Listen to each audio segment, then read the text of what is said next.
pledge allegiance to the flag of the United States of America and to the republic for which it stands, one nation, under God, indivisible, with liberty and justice for all. I thought maybe you were going to say. Just like on the Chiefs. Gonna break down some. Yeah. There's a change to the agenda today. Okay, 9:05 was canceled due to the weather. okay. So Brad, as the director, Brad Steinmeier will take that time slot. Okay. Who'd you say cancel that? 9:05 appointment. The Southeast Kansas Regional Planning, they cannot come due to weather. Where do they come out of? Emporia, You- oh, Chanute, okay, sorry, Chanute, No, yeah, sorry. I had the wrong one. No. Chanute.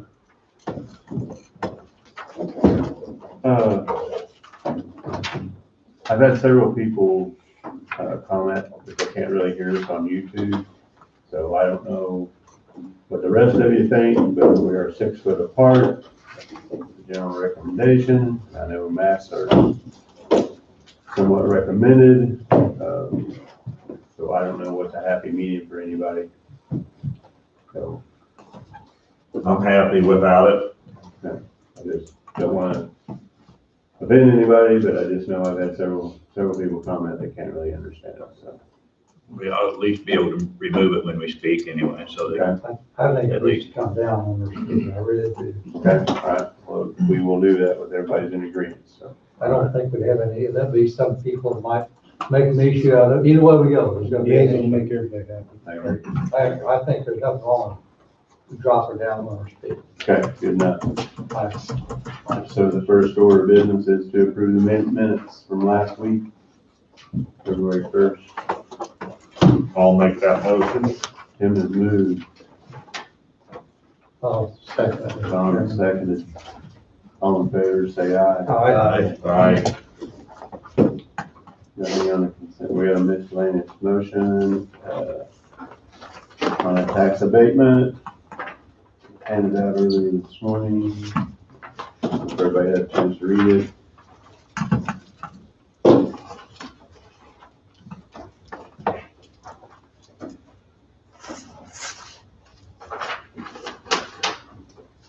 So move to authorize and direct the chairman to sign one tax abatement in the amount of $417.12. I'll move. Jesse has moved. All second. Tim has seconded. Any discussion? All in favor, say aye. Aye, motion passes 5-0.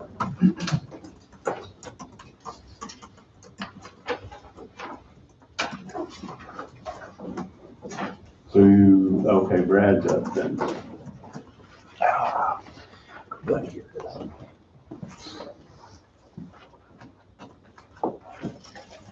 Morning. You want to- Morning, Brad. As you know, we've taken back the IT for the sheriff's office. And because of that, I'd like to give Adam Carver a step increase from TPB 5 to TPB 6.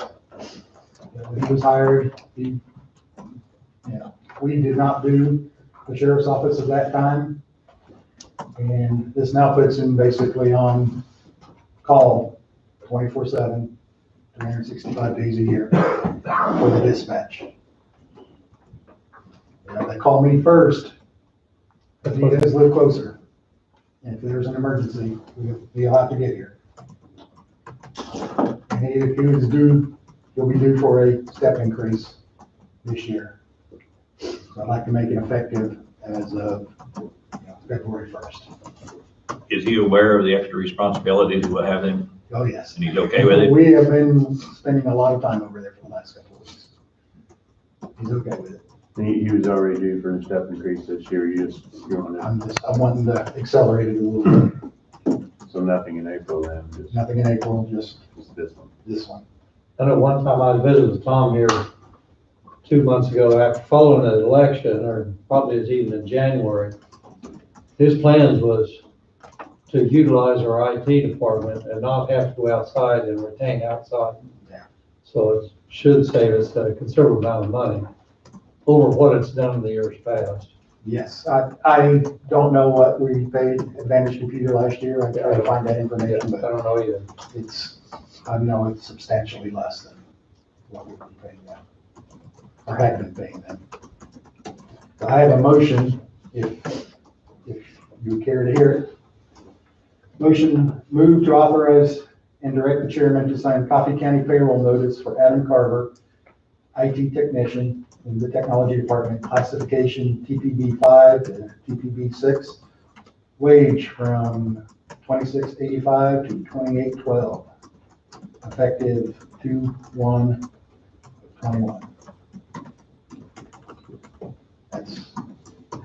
That is the step increase of our current system. It is. Okay.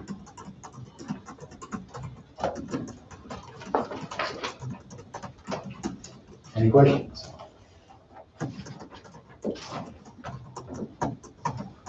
How long's he been employed? Year and a half. His hire date was. He started out at TP4. Started at TP4, and in 6 months, we gave him a step increase to 5. Yeah, he is, As per policy, as per correct? policy, That's for policy. and he is very highly qualified. I just want to make sure we haven't done any other raises Yeah. prior to, that we've rejected, or that has been rejected prior to my seat, Okay. because of the wage study Right. that's hanging out there over our head. So I just want to make sure that we haven't turned anybody else down for an increase because of the wage study, and then then turn around and give another individual an increase. I don't know the background of it, so that would be, To my knowledge, no, we have not denied that one that I can remember. I don't recall. And then, that would be We my haven't only. since I've been here. I was trying to remember, I sat back and listened to a lot of it, but, I move if nobody has no objections to it, if we haven't done anything to neglect anybody else, I don't want to neglect anybody else. You made a motion? Jesse made a motion? You put All that- second. You put that in motion form, okay. Further discussion? Tim seconds. All second. Yeah. Jesse made a motion, Tim seconded it. Any further discussion? All in favor, say aye. Aye. Thank you, and I'm sure Adam will thank you too. Thank you. Yeah, I think you gotta be careful about making exceptions, but, we do take over the ID department for the sheriff's office. That's quite a bit more responsibility and everything, and I don't have a problem with it at all. A lot of headache. Finding good people to, Angie, This is the, there's Mr. Bauman's there. to handle Our that. city. All right. This is the eighth. He had the is eighth. that I'm what just you're making, looking? I was making sure it was the eighth. Okay, all right, thank you. Thanks. Thank you, Brett. Yeah, there he is.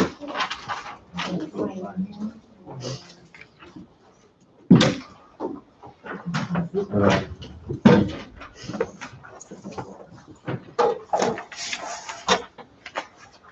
I assume that's it. That's one of the items you get to push me through.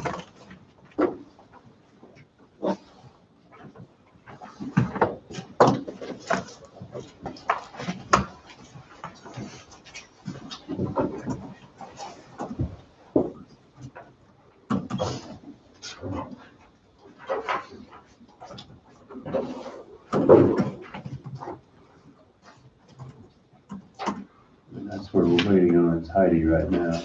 Good morning, Jeff.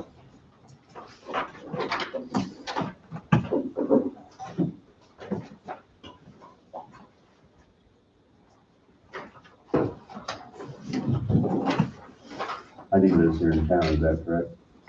Yes. I think she was further away, maybe she's having difficulty with the weather.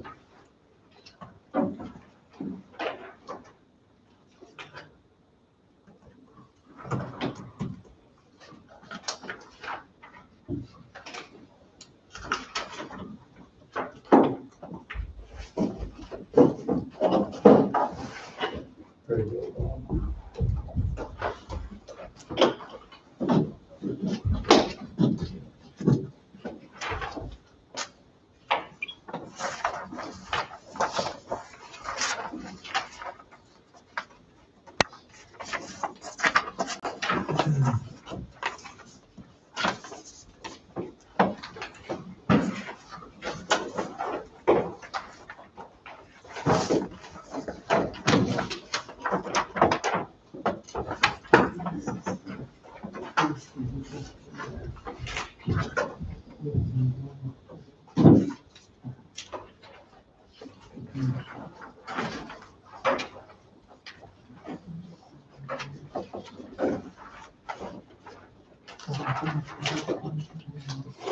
Oh, I see, oh, yeah, okay. Hmm.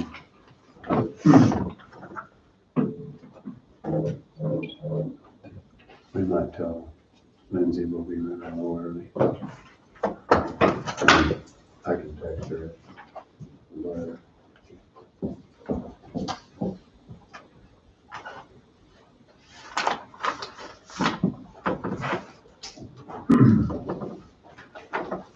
Good morning, Heidi.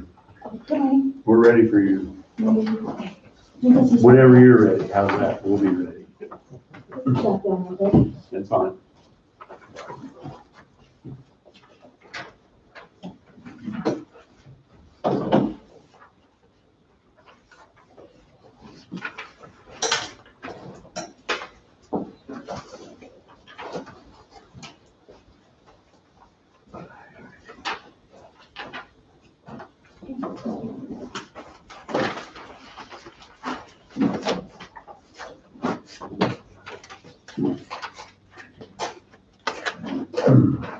If you see without our mask speaking, that's because people are saying they're having a hard time hearing us on. I was gonna take them off so you can hear me. That'd be When awesome. I'm over there. That's okay, okay. I'll make sure that's okay. Yep.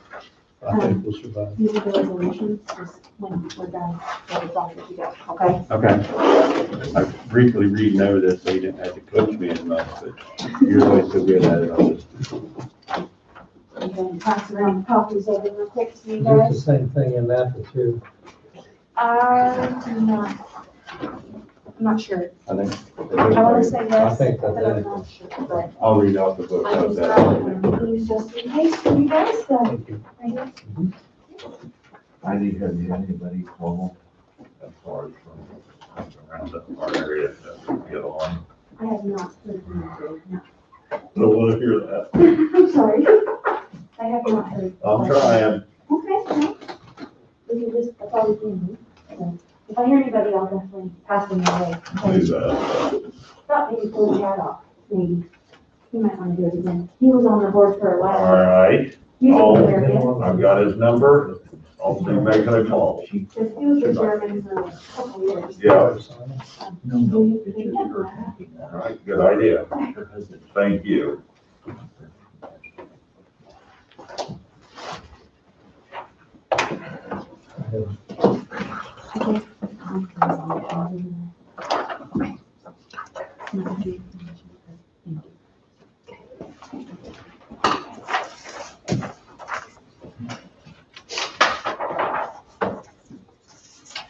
Whenever you're ready, I'm ready if you are, Mr. Chairman. I think so. Although you have to join my memory, we do not have to resign or, convene. Last time Angie had you guys reconvene, but I don't remember how you made the motion. I don't remember.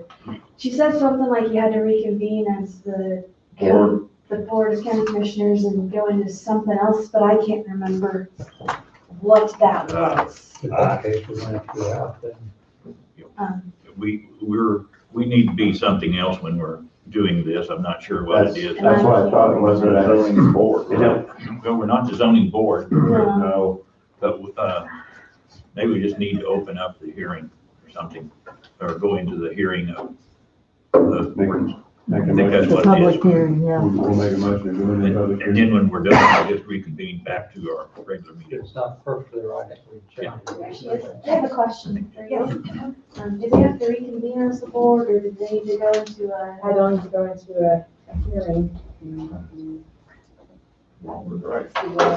We'll just make a motion to go into a hearing for the zoning. Yeah, we need to enter into a hearing for the purposes of hearing case number. Yes. Is it public hearing? Yeah. We'll make a motion, I need a motion to go into session for a hearing.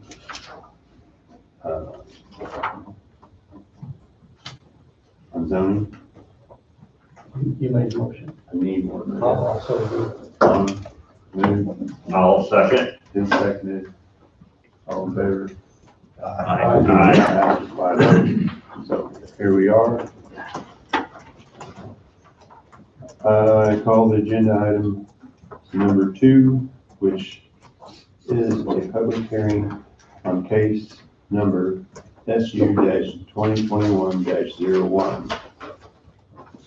The custom fabrication business for feed bins, hay feeders, feed bunks, skid steer attachments, gates, continuous panels, grout panels, for the general use of the agricultural community and other products associated with or used for agriculture. As special use in the A1 agricultural district. Before we proceed with the hearing, I'll ask the governing body members, excuse the noise, people.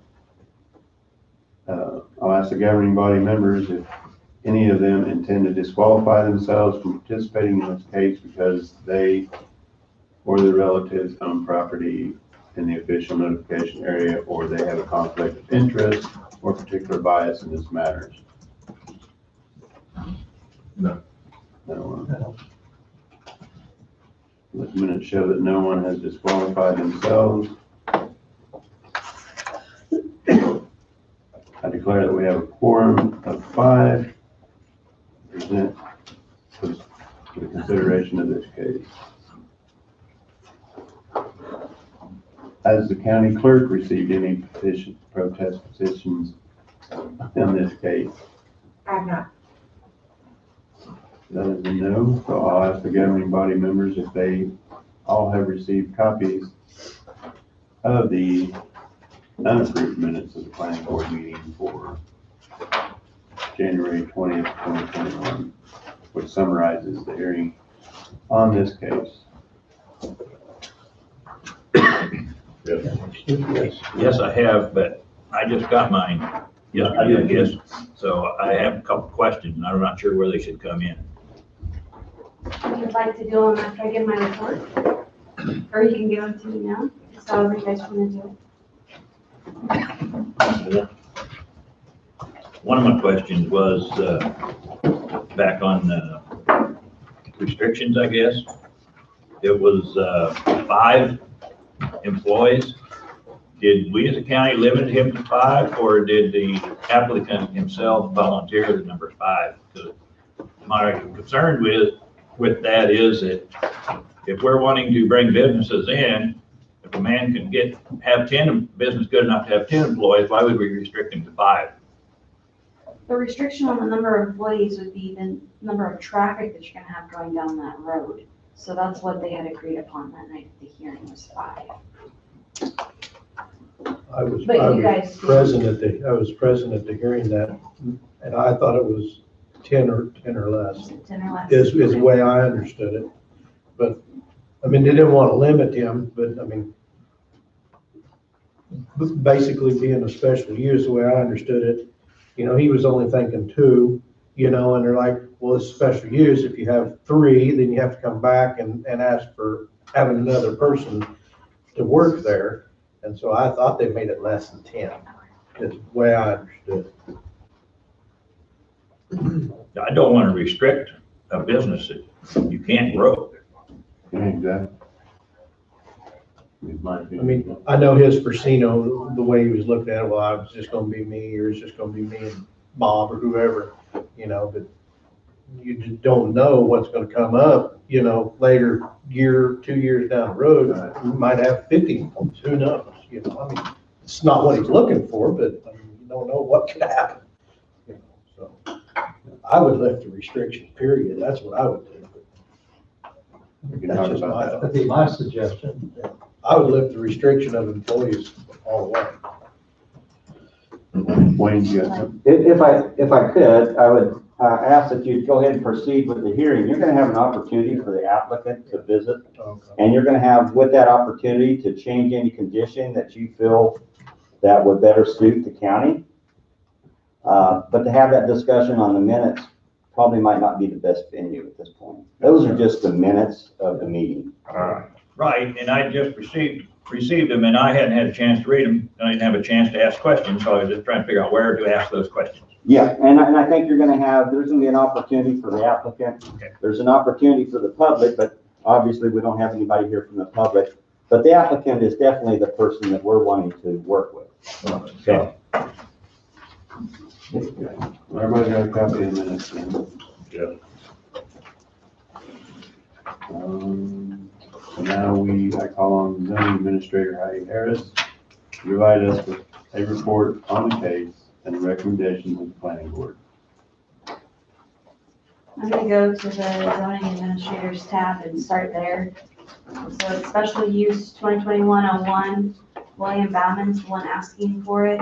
Request for some miscellaneous special use number 21 application to establish a custom fabrication business for feed bins, hay feeders, speed bumps, skid steer attachments, skates, continuous panels, and other grout panels for the general use of the agricultural community and other products associated with or used for agriculture.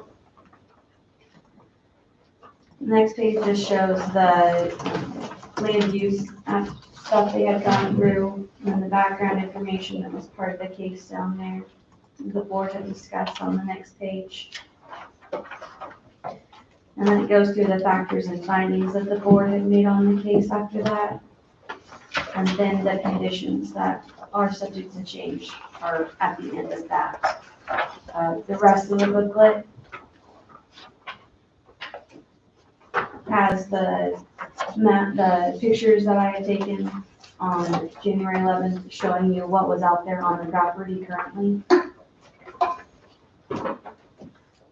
Then you have the notices, and then you have what it looks like from the GIS in the mapping tab. The contours map, it has the people that were notified, along with the map. And then the last tab has the application. The board did recommend approval, and they did place 8 conditions on the case.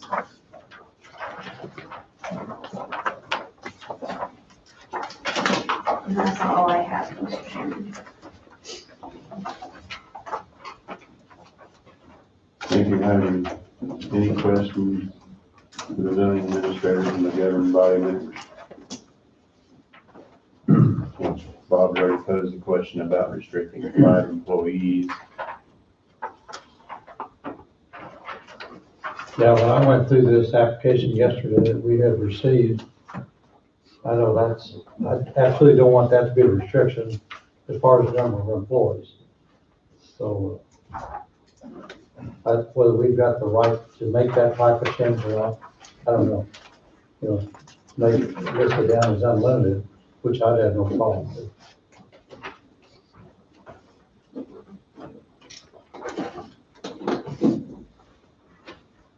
Anyone else? Or maybe if the applicant be the representative. Not yet. Guess no one else has any questions at this time. Are there any written communications or petitions from the public? No, they're not.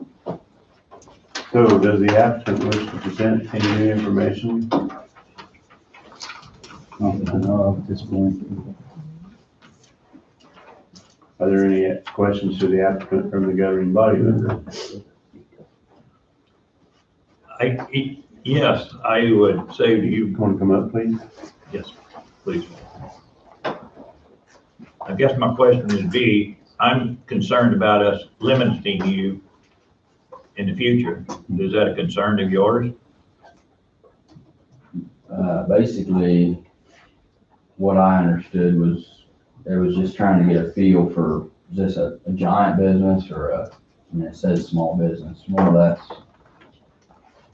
My understanding was they was trying to feel out what size of business we was looking at. And I can't say as I see 5 limiting us, but if it's something that can be omitted that I don't have to come back for if things change to that point, I'm not against that either, by any means. Most businesses start small, but we'd like to see you grow if possible.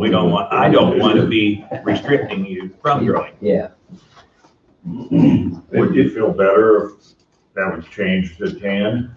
I'm not limited. Or, It doesn't limit it. we're not trying to limit ourselves, all right. if that's what you need to know. I'd strike that and just unlimit the amount of employees. I wouldn't put a limit on it.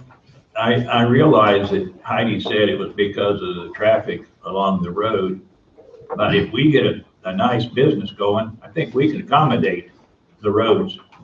We seem to spend a lot on roads, so I don't know, I just don't want to restrict you from growing. Right. Not at all. If I may step in, you only got a 4-acre tract. Okay, so unlimited basically is parking that you have on a 4-acre tract of this building that you're gonna have.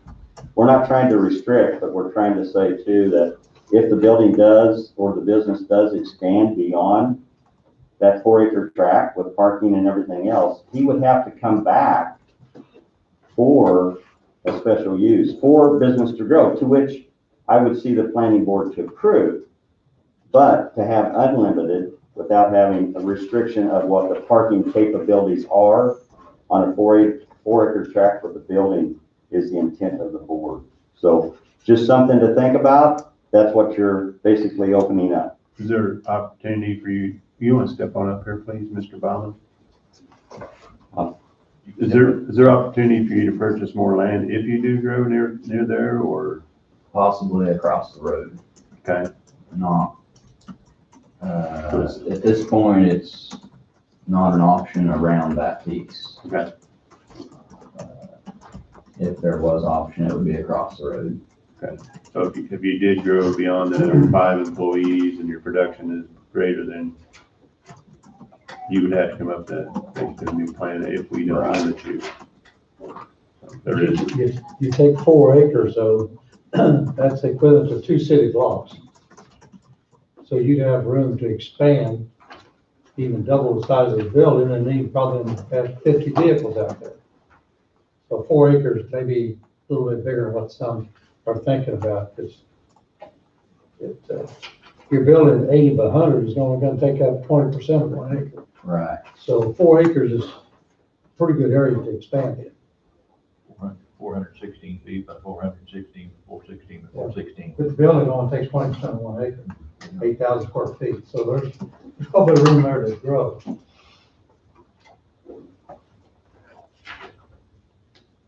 Anybody else got any questions for the applicant? No. Thank you. Good luck. Thank you. Good luck. So with that being said, does anyone from the public wish to respond to the applicant's information and provide new information on this case? Not otherwise presented at the hearing, that should be brought to the attention of the governing body. No? Does the applicant have any further responses to? Well, no, there's no public comment, so we can strike that one. Sorry about that. Assuming the governing body has received all the information they need on this case, have outlined the choices provided under the state statutes for the governing body action. We're going right, Heidi? Yeah, you're still Okay. doing it. Good. Let's see, by a majority vote, move to adopt the findings and factors and recommendation of the planning board on this case.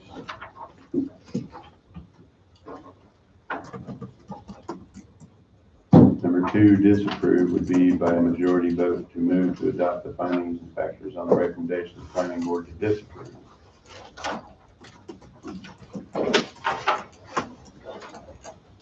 Override and approve, move to override the planning board's recommendation, approve case number. Override, disapprove.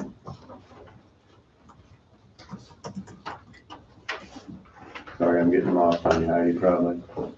You're fine.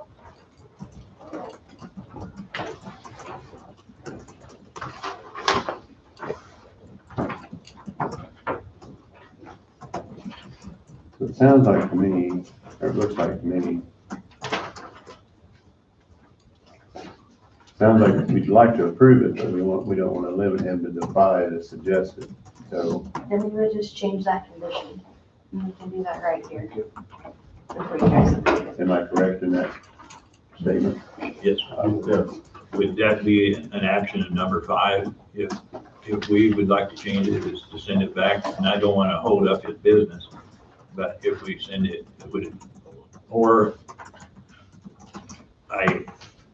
we have a zoning board for a reason. I really don't want to just flat override them if there's procedure where we can send it back, but I don't want to hold up for 2 or 3 months either.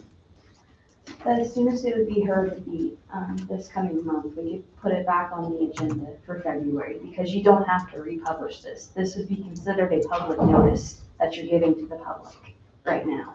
And I'm gonna publish it in the agenda today as well for the planning board, so it can be put back on as soon as next week's meeting, which then would be 2 weeks before you guys would see it again. That is where that would go though. Well, if we make a recommendation back to them and they approve our recommendation, then, I mean, yeah, I don't want to hold this up forever either. But there might be a procedure, way we really need to do it other than just overriding them.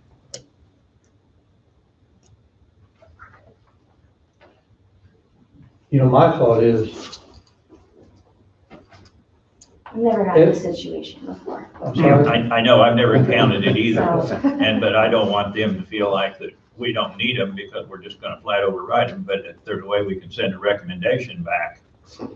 I sometimes think we as commission look at some of these things a little bit different than other organizations do, because we're here to the county, so. Looks like number 5 would be that option.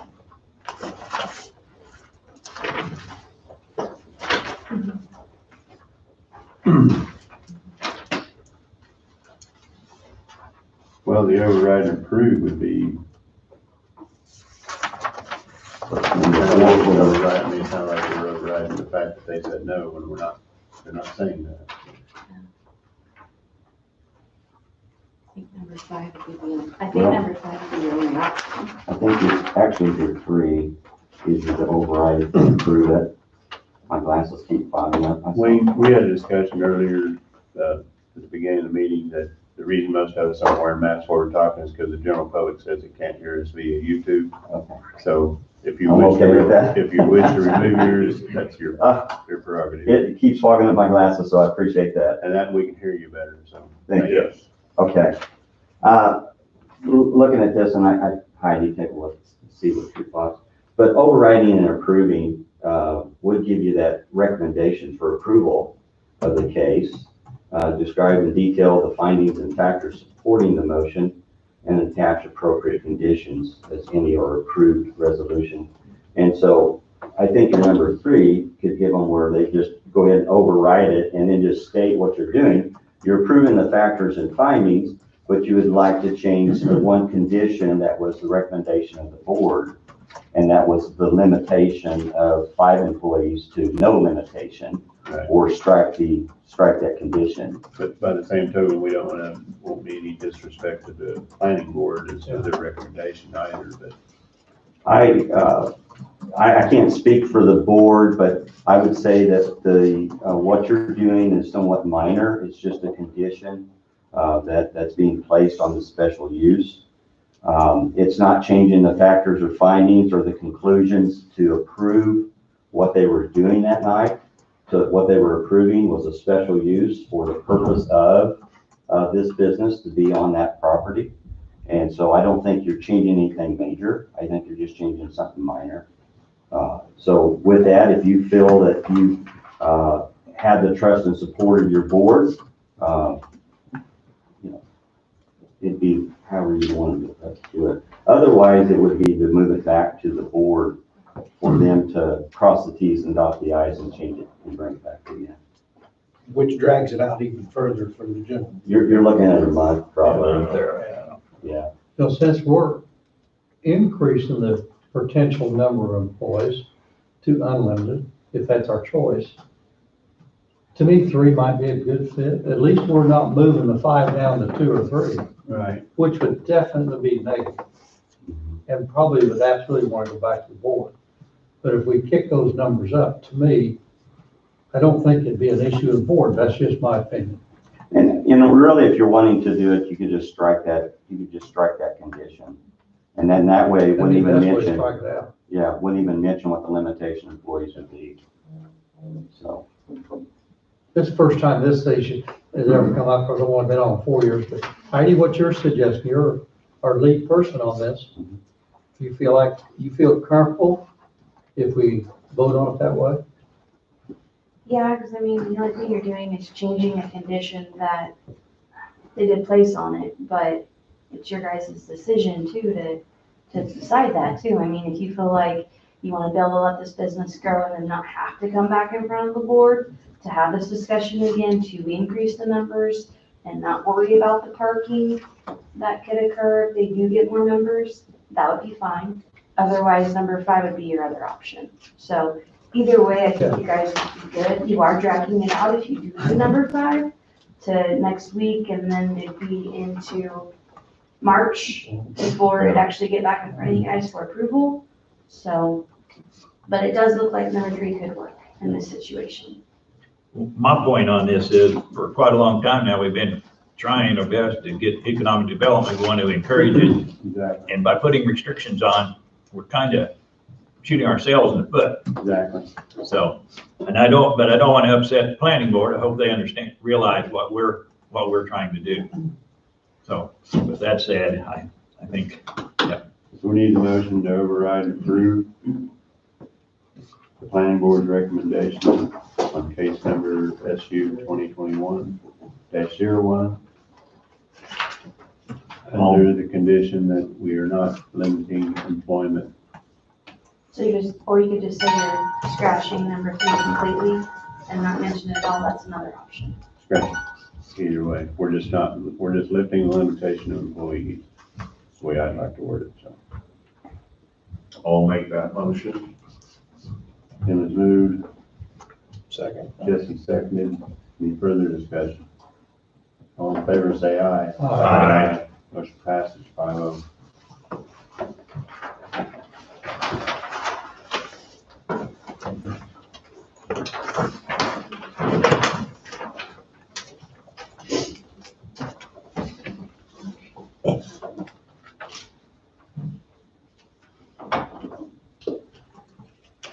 and I do hope Mr. Baumann has to come back in down the road and request for more land usage.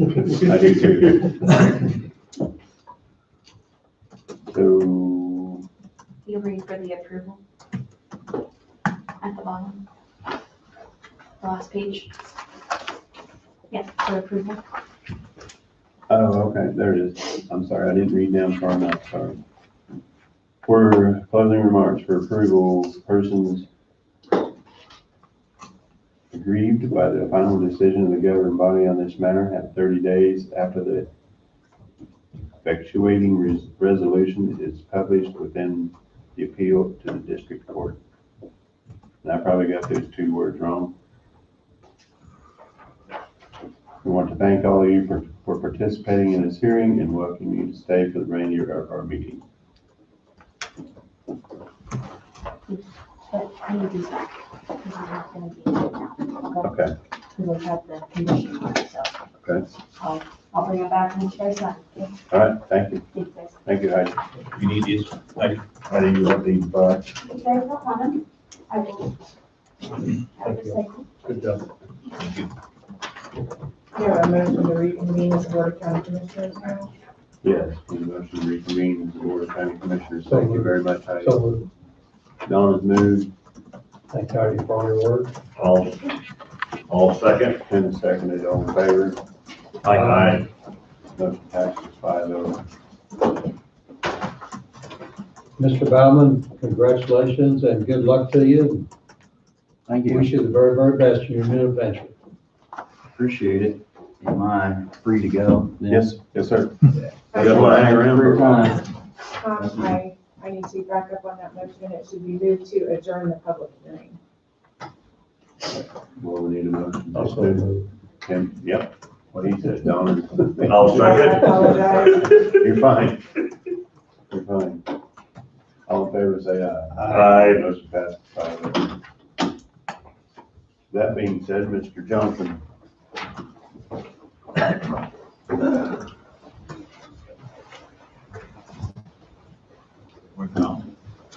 Morning, all. Good morning. Everybody slipping slides on your way in today? Yeah, I threw my own Jeep, so I could. Is your Jeep the green one? I turned your headlights on. Okay. And I'm gonna have to go off my truck, not the Jeep. So. I'll be up for a jump start. Thank you. First things first, I guess, I'm on the agenda here for vehicle purchase. I'd like to make a quick little admonition, I guess. So at the annex, Friday, when the deputies rolled into the building, little cosmetic damage on one of the panels there. No damage to the car, the push bumper and everything was there. So I made an executive decision that we buy some traffic blocks to put up there. It's a wonder it hasn't happened again in the last, I've been here 25 and never had it happen, but it did. So I spent $600 and bought some plastic parking blocks. So if sometime we ever wanted to move, we could just pull the stakes up and move them instead of having concrete. You hit and break and there's pieces all over the place. So $620 I bought them, they're going to be shipped here and hopefully that'll eliminate that issue.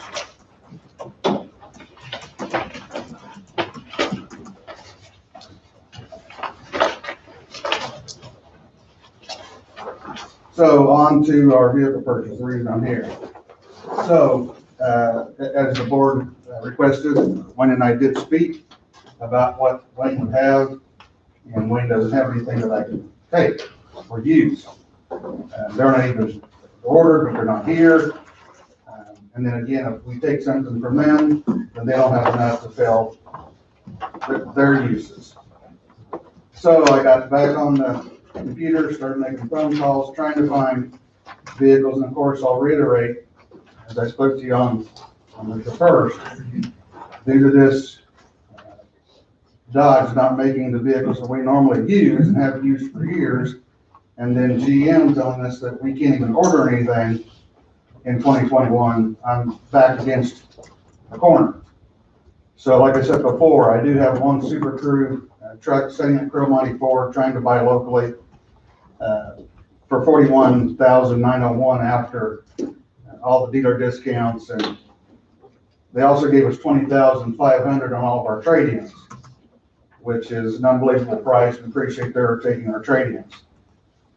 And I found two Dodge Durango Pursuit rated SUVs at Andover at a company called Serve Superior Emergency Response Vehicle Company, and they will have 10 days, and I'll have two vehicles totally outfitted, and that's everything from the bumpers that we use to the prisoner transport unit in the back, radios installed, cameras installed, shotgun locks, white rifle mounts, everything for $41,484.96.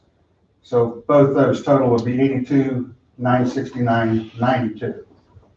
That's well within my budget. I'll have plenty left over for any incidentals that hopefully doesn't happen. We don't have any wrecks or have any problems with our vehicles. But therefore, I spoke to Donna, and Donna made the motions for me and the dispositions of the 4 trade-ins, and I'm here to answer any questions that you have, if you have any. The 2 Dodge Durangos, Tom, does those prices include any government discounts at all, or are they eligible for? That is the price that we got with those discounts in the install.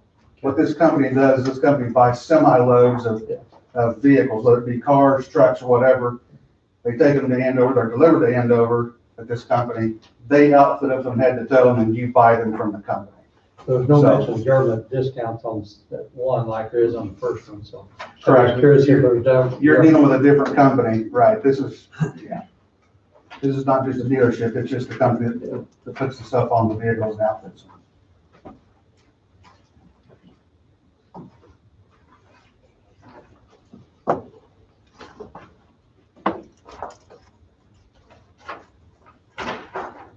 Anybody have any questions? I read it all over last night, so. Hopefully I wrote it out where you could understand. So, on the recommendation of the county sheriff and approval of the county attorney as to form, move to find that 2014 Dodge Ram truck 4x4, VIN number ending in 23570, mileage 150,000, is no longer required and cannot be frequently be used for public purposes of Coffee County, and as such should be disposed of by trade-in to Cromartie Ford. Notice of the board's intention to dispose of said property will be published on February 11th and 18th, 2021 in the official county newspaper.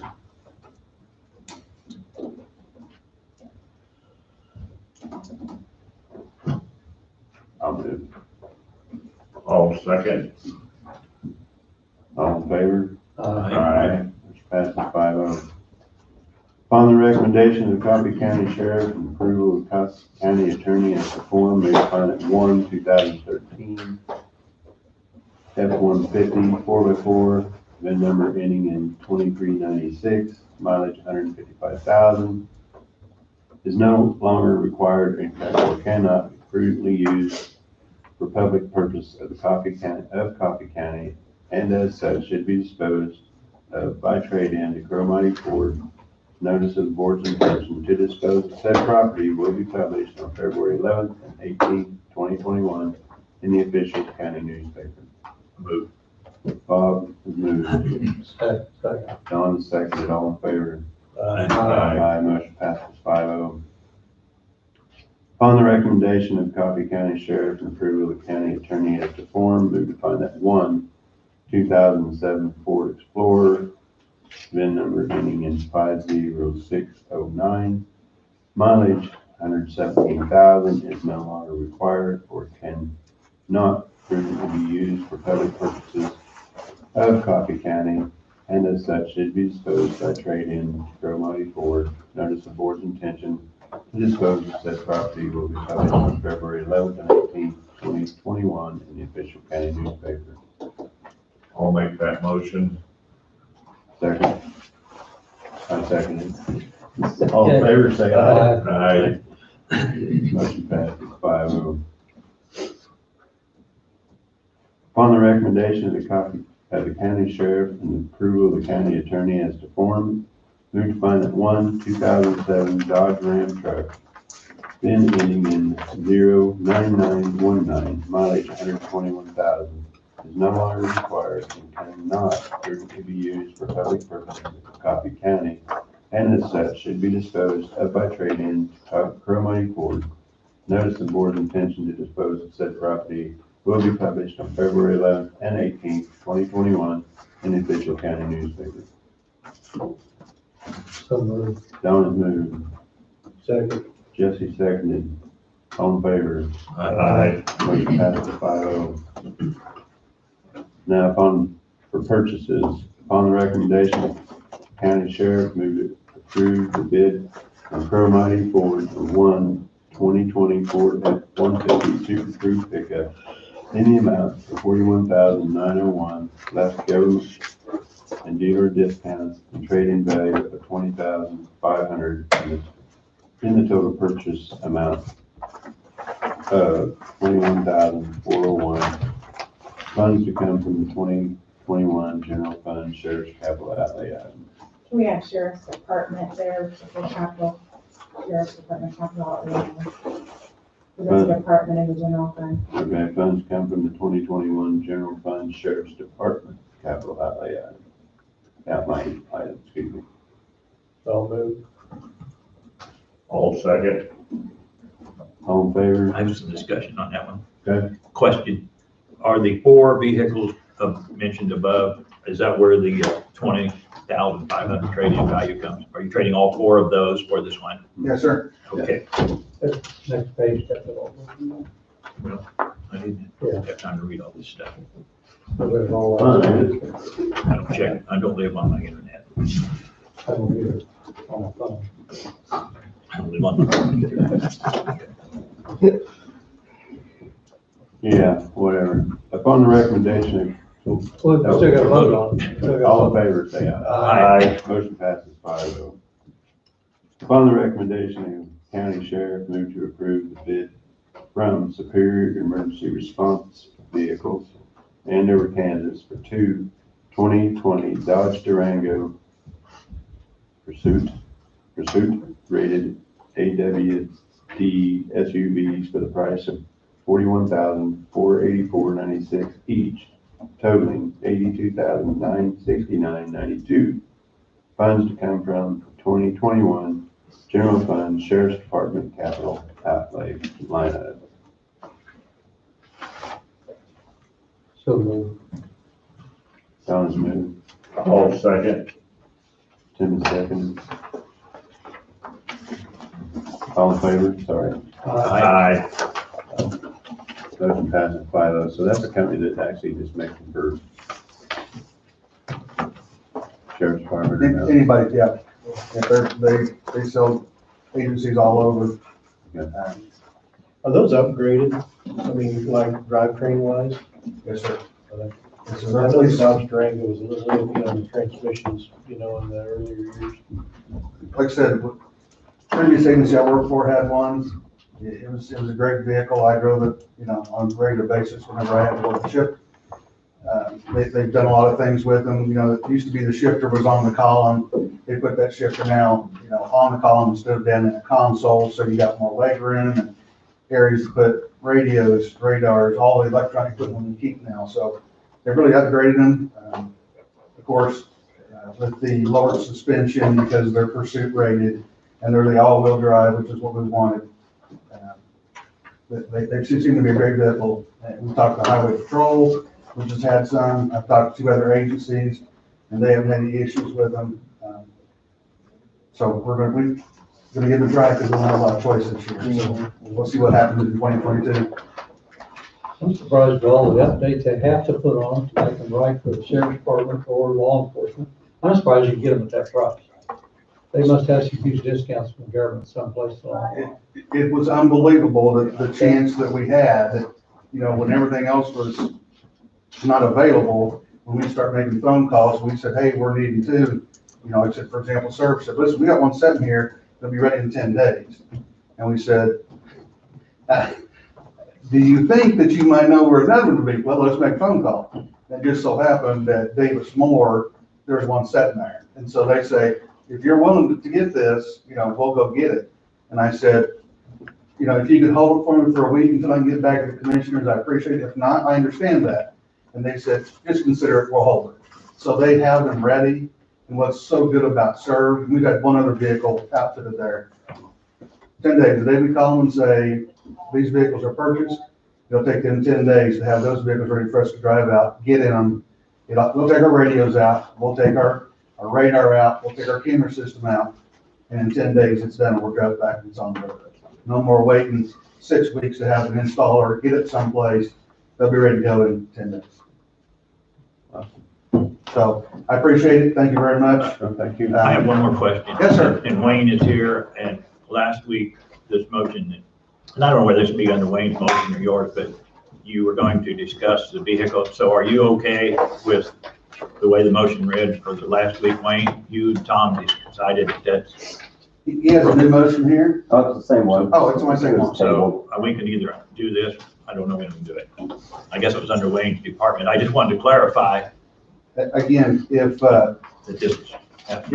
they go ahead and approve this motion for us to transfer, as soon as I get the tag and insurance, hopefully today, and I can go get that vehicle, Wayne can have the vehicle that we're wanting to transfer to him. So I'm agreed to it, he's agreed to it, it can be used to him, so I'm totally agreed. Why wouldn't you have a tag on that truck? That's a county truck, wasn't it? I'm talking about the new truck, sir, out of Carmona.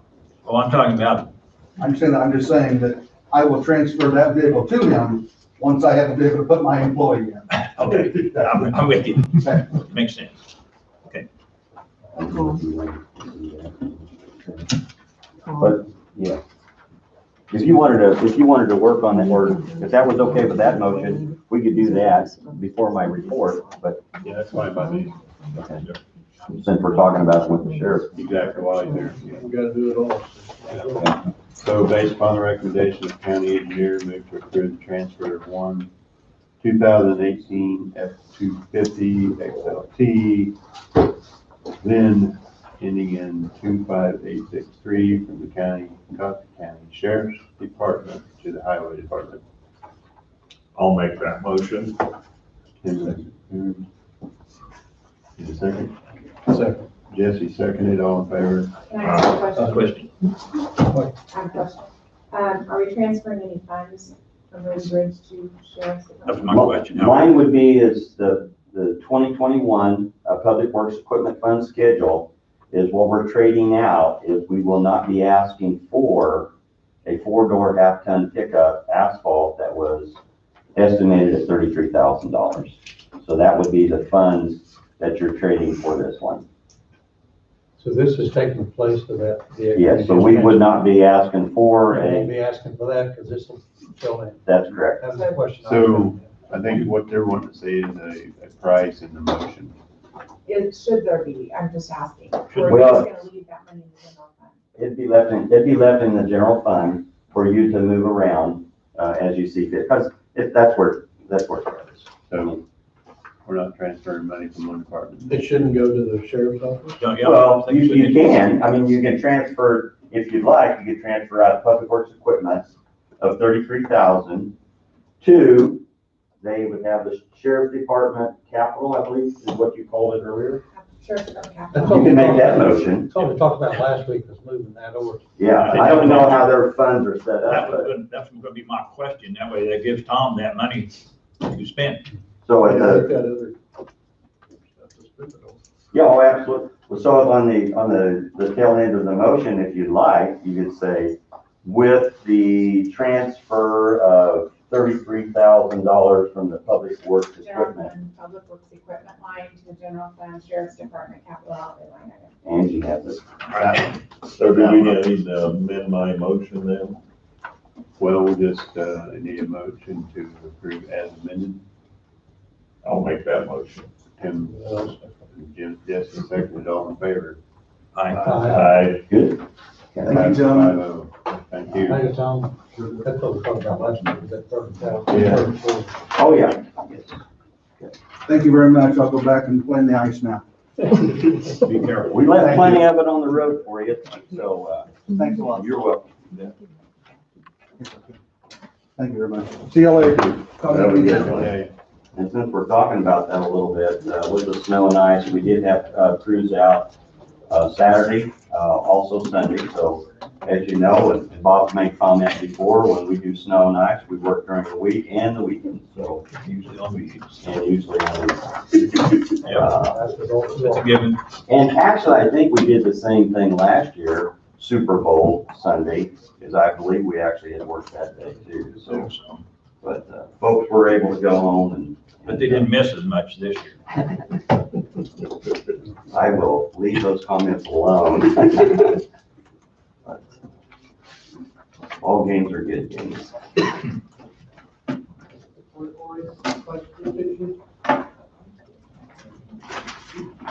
And the guys did pretty good, as you know, how the weather came in, and then, as it was basically misting, freezing as it hit the ground, hit your windshield, those were the things we were dealing with. It wasn't an amount of snow, it was really more freezing snow, freezing rain, that basically developed on our roads. At first on Saturday, it blew off for the most part, but in the sheltered areas, it did stick, and then that was the areas that we treated first.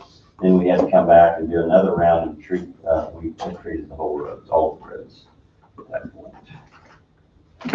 So, I have a few things other than my motions that you have in the book to make comment on, so I will be done in 10 minutes, gentlemen. It's your turn. Well, other than a break, I think we're okay. No road permits, no zoning permits, as we've had the public hearing.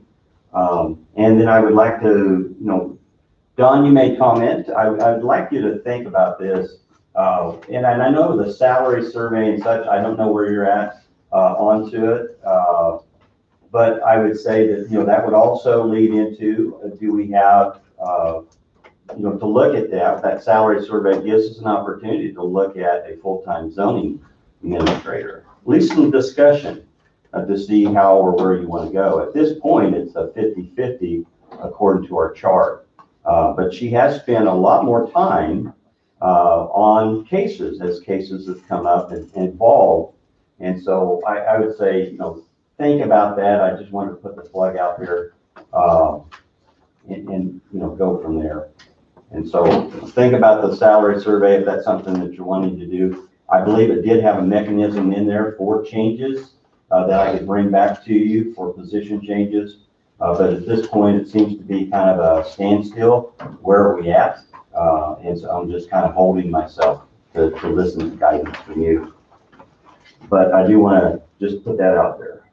Okay, landfill totals for January, shown in the book. Spring cleanup, what I'd like to ask there is that you would consider April the 12th through the 17th for spring cleanup. And so at this point, would you like me just to start with the motions and then just start marching down? Okay, so based on the first one would be asking that we would ask the county clerk to publish the notice for spring cleanup if you approve that. That is the third week, which is the third weekend of April. And that's the 12th through the 17th. Anybody have any discussion on that topic before we proceed?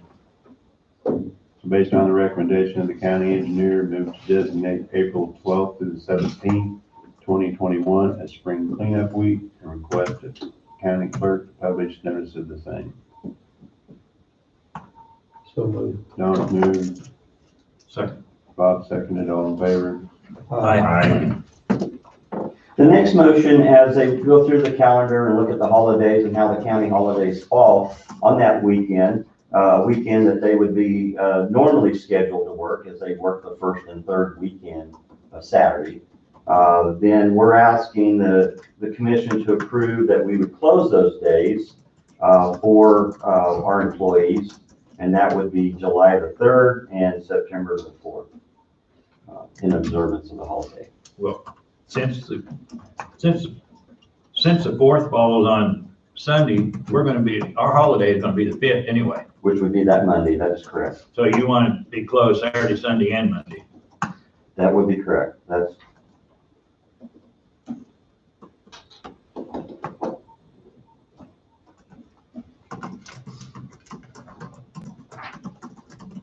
And I guess if you're looking at September, you're wanting to be closed on the 4th. So it'd be Saturday, Sunday, Monday again. Because the 6th would be a holiday.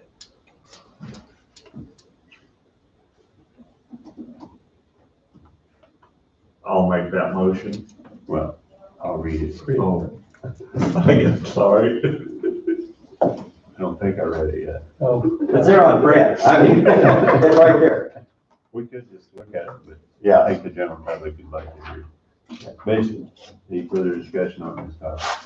Like, I guess the question would be, do we get much traffic on Saturdays? We're only open till what on Saturdays? Noon? No, 4? it's a full day. Do we get much traffic on Saturdays?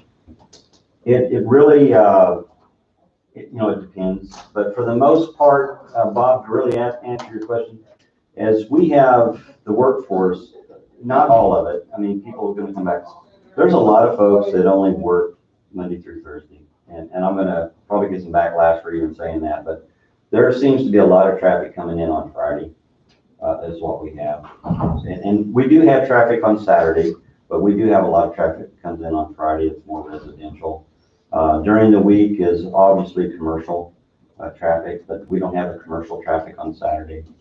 So it'd be just limiting some of the resident, and I don't have the numbers on that, so I couldn't say.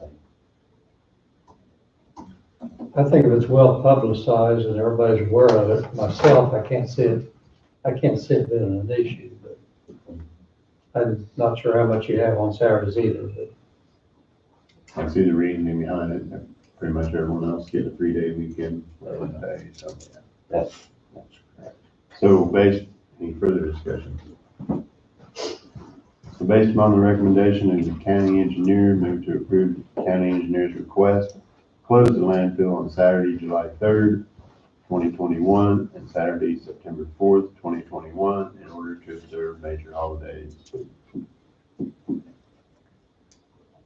I'll second.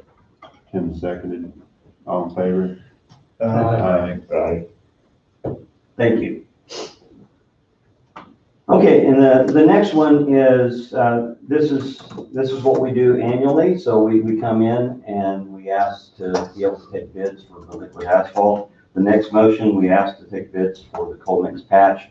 These may not be available at this point, but we start the bidding process, get the bids in, and then once the oil is available or the cold mix is available, then we order accordingly. That would be your next two motions. Based upon the recommendation of the county engineer, move to approve county engineer's request to solicit bids for liquid asphalt for the 2021 chip seal program.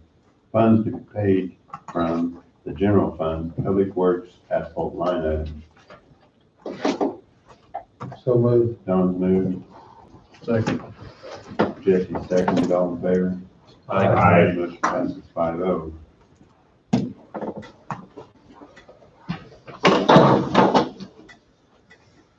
Based upon the recommendation of the county engineer, move to approve the county engineer's request to solicit bids for cold mix patching material for 2021 road maintenance. Funds to be paid from the general fund, public works asphalt line item. So moved. Bob has moved. I'll second. Tim seconded. All in favor? Aye. 5-0. Thank you. Okay, I have another hand carry motion.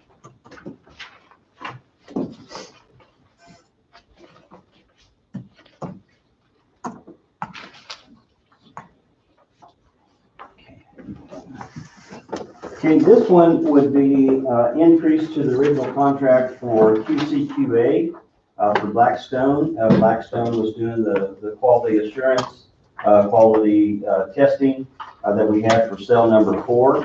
And if you recall, when we were tying in cell 4, that we had additional patchwork and we had to lay back, I believe it was another close to 20 feet.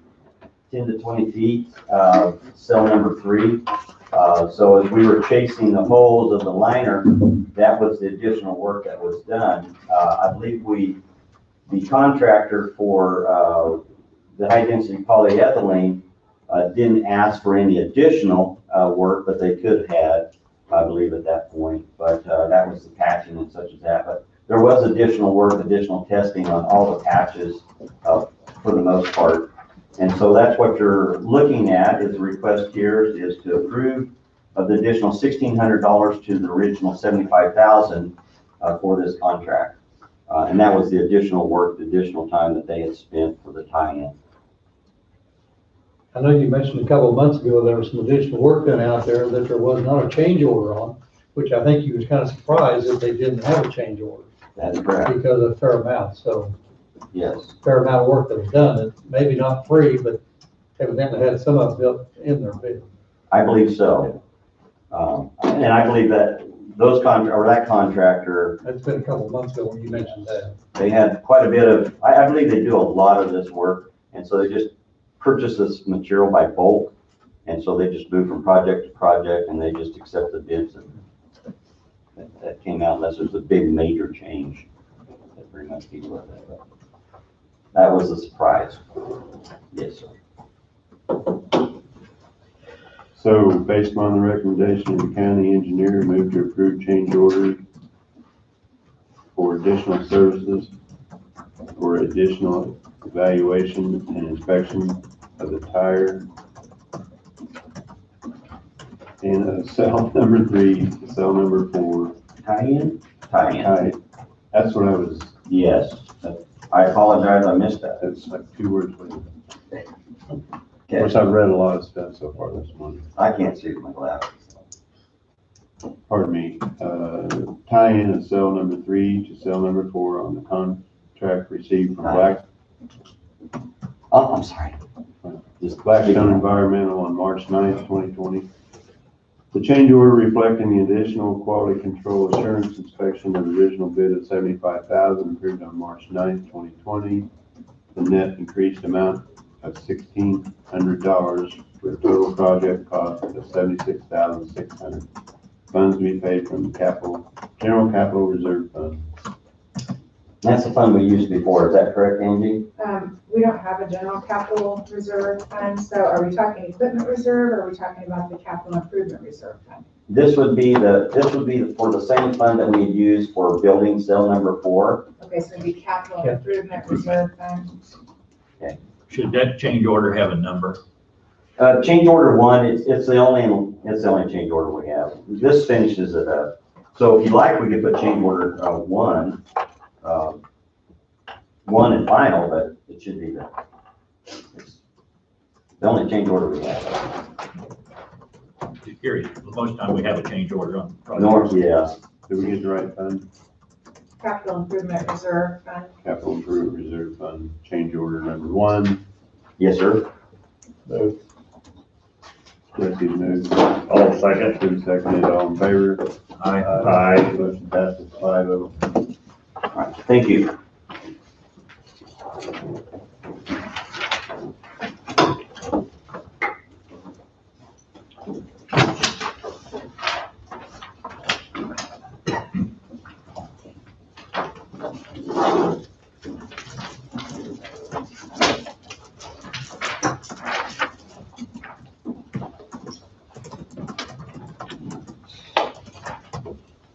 Special issue check. All right, so the other, I have some more, it's just information. So one is to report, as due to our purchasing policy. One is to report that we have received bids on some well casing pipe that we'll be using. And so having received 3 bids, the low bid was Knight Pipe and Supply, delivered $10 a foot. And we're looking approximately 1,100 feet. And the other 3 bids was Frank Black Pipe at $12.65, and then the railroad yard at $10.25. So our low bid, we're going to Knight Pipe and Supply, and that's just information. So putting that on record, that's the information. What do we use this, what size pipe is it? On the casing, it's a 10 3/4 outside diameter well casing pipe. So it'd be a entrance that requires minimum pipe diameter. The other information is, this would be for the sewer district, the Jacob Creek wastewater treatment facility. What you'll see is we have an operator in training at this point, certified by the state of Kansas, and that would be Sydney Hall. Sydney is our operator in training. She'll have up to 18 months to actually take the test and pass the course to be basically the operator for us. So with that, this is information. So as we, on this Jacobs Creek Sewer District, what we do is we go back to the treasurer's office, clerk's office, make a request for their time that they spend in Jacobs Creek and doing the inspection and any type of work associated with it, because it's not Road and Bridge Fund. That is Jacobs Creek Fund. It's an enterprise fund, and use basically a water use fund that they have in place. So Is this person an existing employee now? That is correct. Survey Tech 2. Well, just my thinking, if we're going to train someone to do it, we have an environmental health officer here.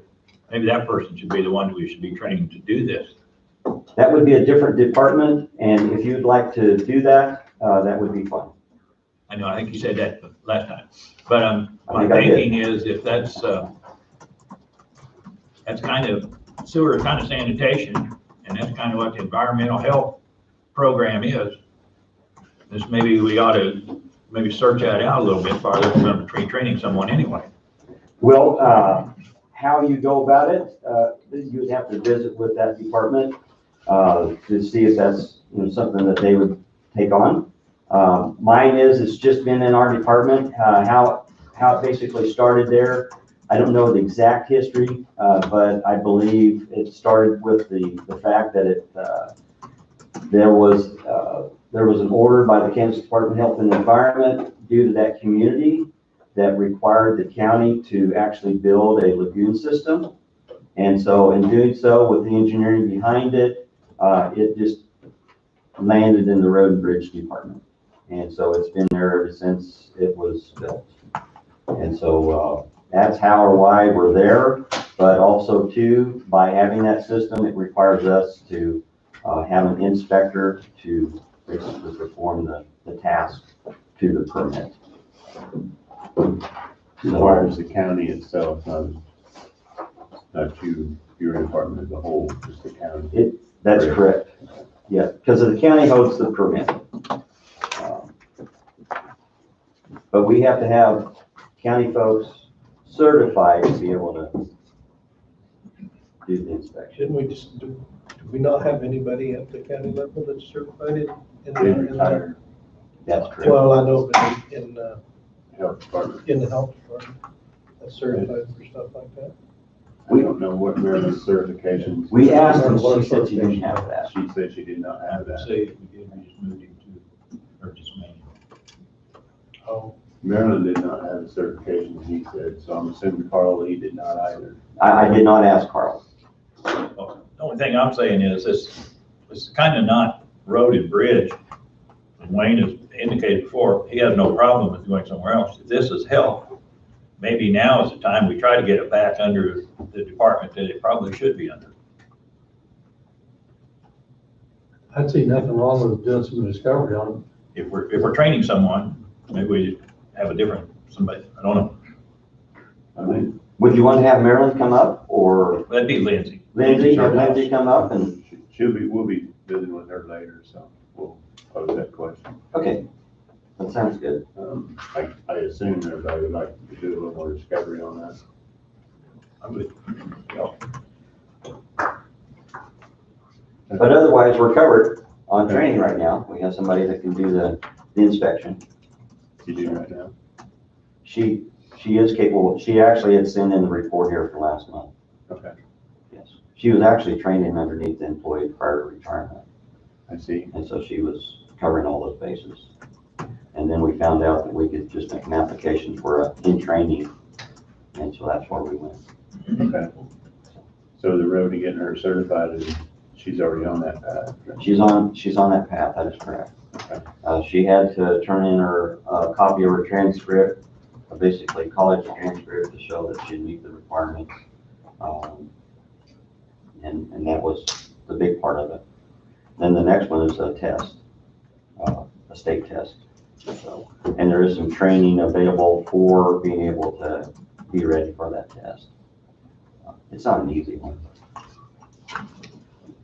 with that thought in mind, is that employee 100% road and bridge employee? Or if they get that training and they do that, would part of that salary for the employee come from health?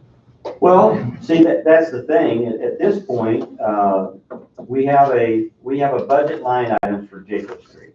And as I understand, it's an enterprise fund, meaning the services that the water that they have used is based on the fees that they pay in for the support of the lagoons.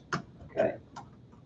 And so what we have done in the past is anytime from employees' time or equipment purchase, pumps, because there is a lift station, that was charged back to that fund. And Angie, jump right in there, you probably know more about that fund than I do, but we would charge back to that fund, we would send something to the clerk's office, That's and then the clerk's office would reimburse our time for a road and bridge employee for that cost. And if we purchased anything, that reimbursement would come back into our fund. But what you're stating is correct. Road and bridge, as I understand the statute, is designated for the purposes of road and bridge. So anytime I do outside work, say an employee's working on, say, the lagoons, then that actually gets charged back to that fund, which is the general fund, your fund. Okay. And so same thing kind of, and we haven't been doing it, but zoning, that's why I say to consider zoning is also too, consider that if that would be a full-time position, if you'd like to make that a full-time position in your salary survey, then I am open to that. One of the discussions I've had with Heidi was that if we would, we haven't done it at this point, it just hasn't been done for years, is actually create a budget and then submit a budget, zoning budget to you.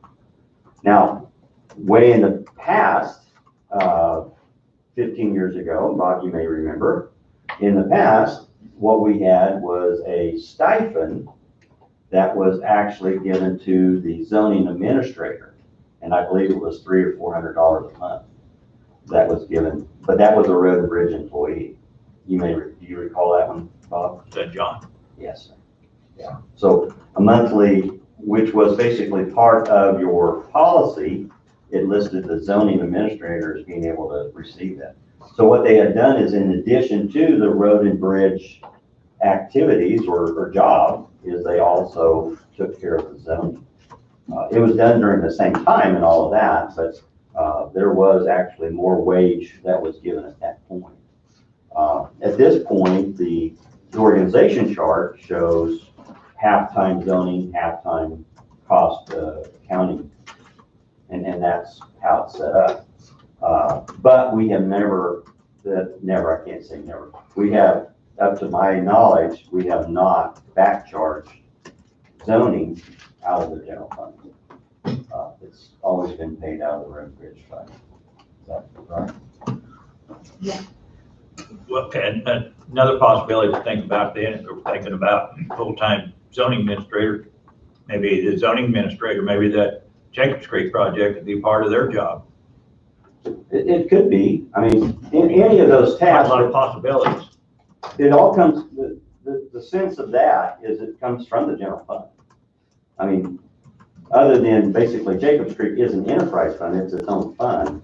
But all of this actually is more of the general fund. It's not road and bridge fund. So if she went full-time zoning, would you need to replace her other duties with another individual?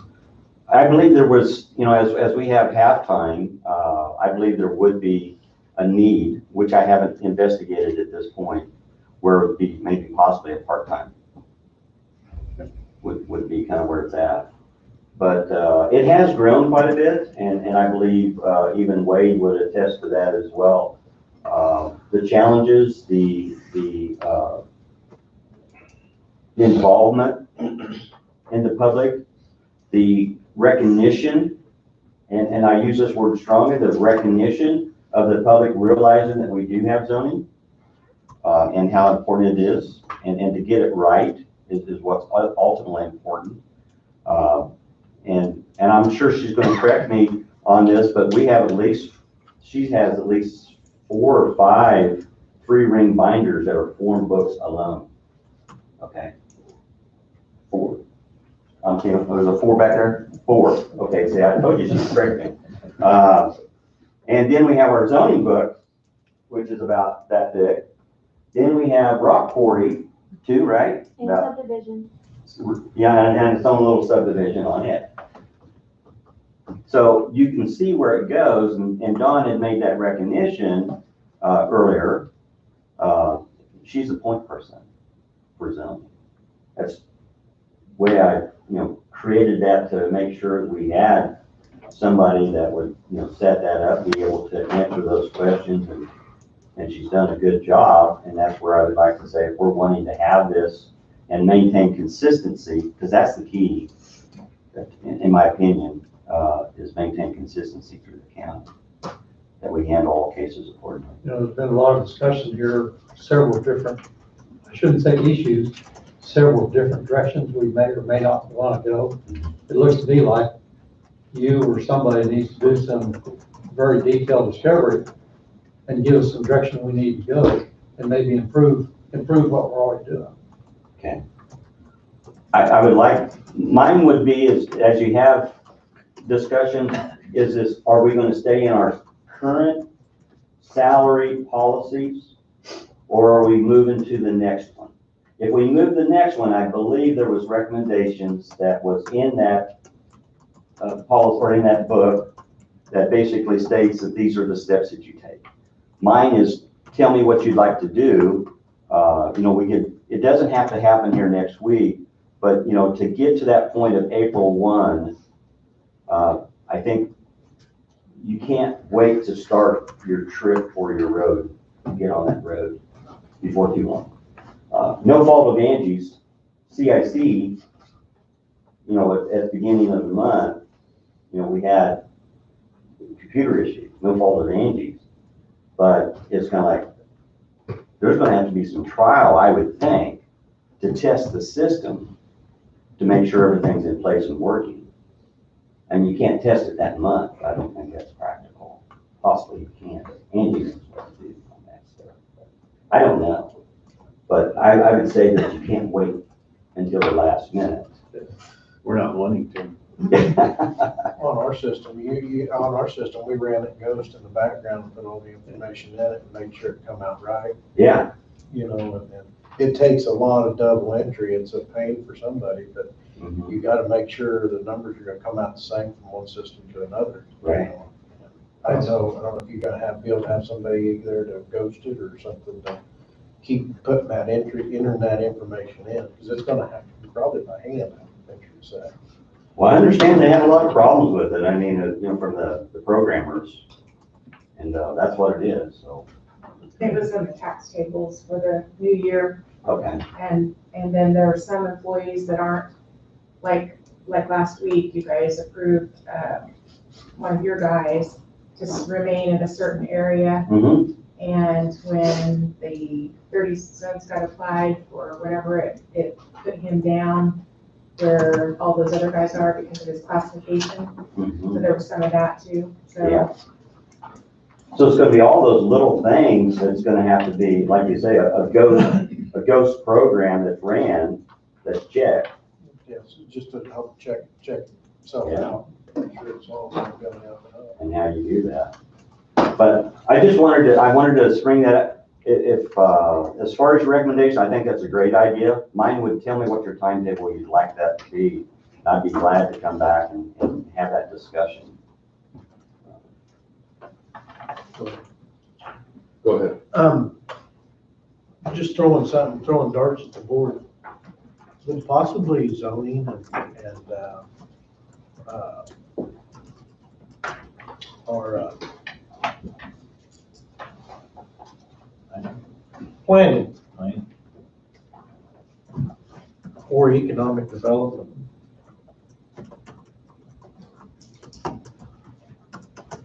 tie together? I personally think that we could tie a lot of different things together in this county and still get it done with maybe less personnel. If you're gonna bring people into the county, you're gonna have to go through the zoning first. And what best way to know what you need and what can pass is having the zoning person taking care of that. There is logic to that. There is. That's just my thinking. Yeah. And within communities, if you research it, I think you'll find that too. If not, give me a piece of duct tape on it. I think they're good without that. Just food for thought. I mean, it kind of goes hand in hand, does it not? Yes and no, in my opinion. She's shaking her head no. Yeah, I didn't, She's behind the post, I can't see her. She's out the door. Well, no, it'd be hard to be unbiased. If you're the economic development director that brought a business in, and then you have to do a case over them, you might be a little biased, and the public could see that as being unbiased. That's the issue. Just, although when I first got here, I was in favor of some sort of, help with some unsightly properties, if you will, pushing for some sort of code services, if you will. Now I can see that going hand in hand, but she didn't shake her head yes on that one, so. there we go. I haven't seen her swing a hammer, I've seen her fly a hammer out of it, let go of one. Other counties have their building inspectors in the same office as their zoning administrators. Exactly. Yeah. So I can see that working to our benefit. But I'm sure there's plenty of properties that need to be brought back up to snuff within the county. It Yeah. needs to be enforced, it really does. Your city can only go so far. If I may, on just one final comment, as we merge different things, I would ask one thing is not to lose the quality that we have as well. Exactly. Right. So you have quality right now, the way it's being handled, we wouldn't want to lose it to try to merge things, but Right. Wade has something, I'm gonna step back. He's right up I don't know if I have anything, but I just wanted to, so, Just to bring you up to speed as to why we're not wearing masks, we've had several of the public say that they can't really understand us with the masks, so well, he's we wearing a have mask, so, chose, Oh, we've chose not to, so, but you can if you would. I've got it on, but I'm not around anybody right now, so. So the quality of work that goes into what Heidi does, and I've worked with Heidi the entire time I've been here. For example, just this book that you saw earlier, it doesn't put itself together. She puts a lot of time and effort, and then you go and sit through one of the meetings that occurs once a month, and the time and attention to detail that she puts in to make sure that the board, each of those boards, complies with what the zoning regulations call for and what the law calls for, so that when it ends up before the governing body, that it's done right, and if it gets attacked at this level or in the courts, then it can withstand that scrutiny. So she has to be on point, and I know that there's a lot of oversight that goes on with that. So it's not something that you need to take lightly. Zoning is something that maybe is going to be a bigger issue as time moves on. And it's something I have to pay quite a bit of attention to. It's like its own statute book per se. So what I'd suggest is the board consider putting together some sort of committee, potentially including a commissioner and Wayne and whoever else you want on it, to investigate and explore some of the things you're talking about. Because if you send Wayne off to do it, I don't know if that's the thing, then he'll come back and then where'd you get the information? Whatever the committee is that gets put together, then they'll need to notify Angie so that it can be published in the paper, put on the site. So if somebody wants to come and sit and listen to those conversations, they can, because that's part of the Open Meetings Act. And then ultimately come up with a final recommendation on if something's going to change to a different department, there's going to be a new department, if zoning and sanitation go together, whatever the end game is, so that each time you don't just ask Wayne to come in. I've had this conversation with Wayne several times trying to understand myself, because I think once you lose Wayne, there's going to be a lot of things that will potentially need to change in oversight of zoning, and where that's going to be Heidi's position, whether it's by itself. It's coming. So instead of being reactive, which I absolutely hate. Need to be proactive, and that's a proactive move. And if there's other things that need to be explored internally about what department, if there's gonna be changes, it can be done with that committee. I don't know what you call the committee, because I just thought of this right now, but that would be my suggestion. And I see Wayne kind of behind me. Yeah, well, absolutely. Up and down. Yeah. Then it's not all on Wayne. There's multiple players involved. The questions can be explored, and 3, 4, 5 heads are better than one. So that's just my thought. But I've watched the quality of the work that Heidi does and what it takes to do that job. And you don't want to inundate her if she ends up in that position to wear too many hats, so that the quality of her work ends up going down. Because right now, you're seeing the quality of work that she does. And if you want to even see it more, if the public wants to see it more, they need to come once a month and watch what goes on with the board and how detailed oriented she is, what questions she makes sure are asked and answered all across the board. That's correct. I agree. I'm thinking of the name though, of the committee, the Wayne's Committee. All right, that's a start. Wayne start. Wayne's World. I hated that show after that. I really did. Little humor, but it's an excellent idea. I believe if we want to look at change and opportunities that presents itself for the future, I believe that would be the way to go. So I like the idea. The next one would be construction zone.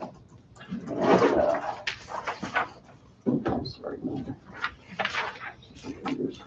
Before I start that, I did receive also, this is our federal fund exchange. This is the one that I went before, or went up to the governors and petitioned to the governor for a change in our, change in our percent amount. Basically, we were getting like 75 cents on the dollar. Now we're getting 90 cents on the dollar. And so what that means for Coffee County for federal fund exchange for 2021 is $83,783.31. So that just means that we're eligible for that. I would have to submit an application accordingly for those funds, and that's easy enough. We spend well over that in gravel or liquid asphalt, but those are things that we get basically the funds back. The only other way that you can manage this federal fund exchange is to actually have them save it for a particular project, and you can save it year to year to year. But I haven't found that to be an advantage for our funding or our budget. And so what we do is we put that money back into our fund. Actually, that is counted towards our overall budget too. The accountant takes that into account. I'm not sure I would trust them to save it. There was, we had some like that, and they were saying if you don't get it out, you're gonna lose it. Right. Because a couple of years back, I what remember was that. going on, they were raiding all those funds. Right. And so, at this point, the bridge crew's working on precast. We were planning actually this week, but with this week, it's not gonna be likely that they'll be doing that work out there by Matthias Lake. This is the precast out there front entrance. So even though you see construction zone and you see the activities, really what it amounts to is we're taking care of snow and ice this week, and if we're not putting the salt down, then we're cleaning the trucks. And the crews that are not basically working the snow and ice, they're out cutting brush, clearing the right of way as needed. This is an annual thing for us. Or we're also doing maintenance on equipment. You'll also see some additional work. I reported this here last week, and this is partnering with Wood Creek. What they have is they have a detour to their gate that they put in place. We expect it to be there 2 to 3 weeks. They initially had borrowed some cones and some signs. We went out there and adjusted the sign to the MUTCD, that's required within our county right-of-way, as our right-of-way or our roads are considered a highway. And so we adjusted the signs and we actually added more cones for delineation. And so we put that in place here last week.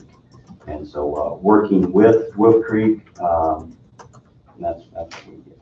So that's my report, unless you have something. I believe I covered everything. Wayne, the only thing I might, I had a call last week from Eric Bluey. Okay.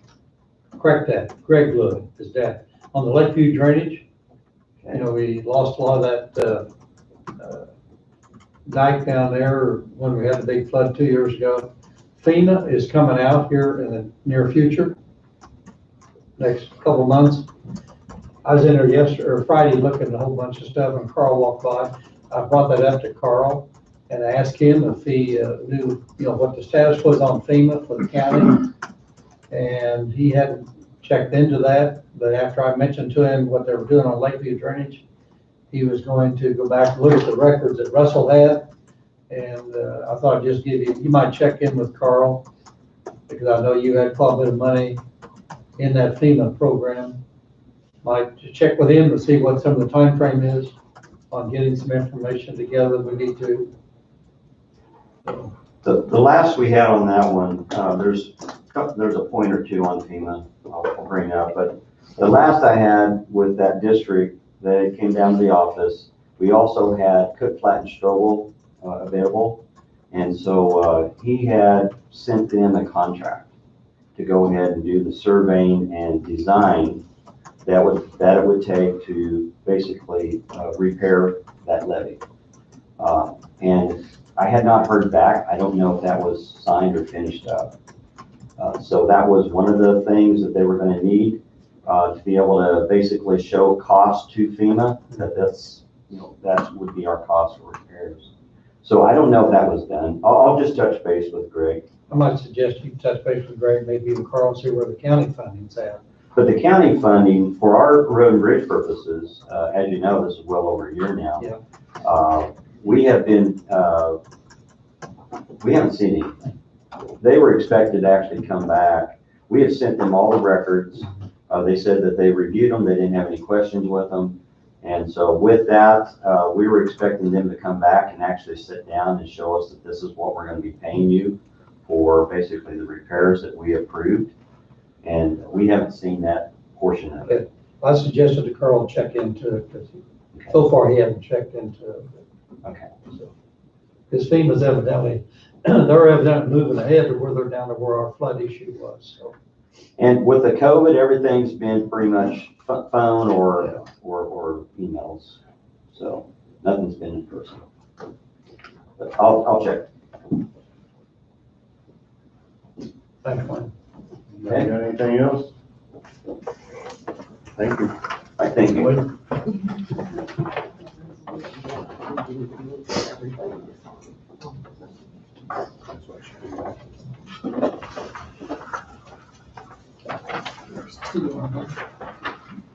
You take a break, Tom?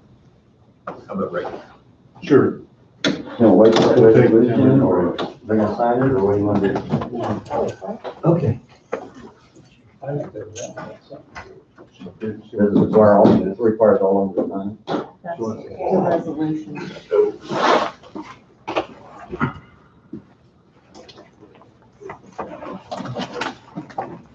I don't know if you want. Right.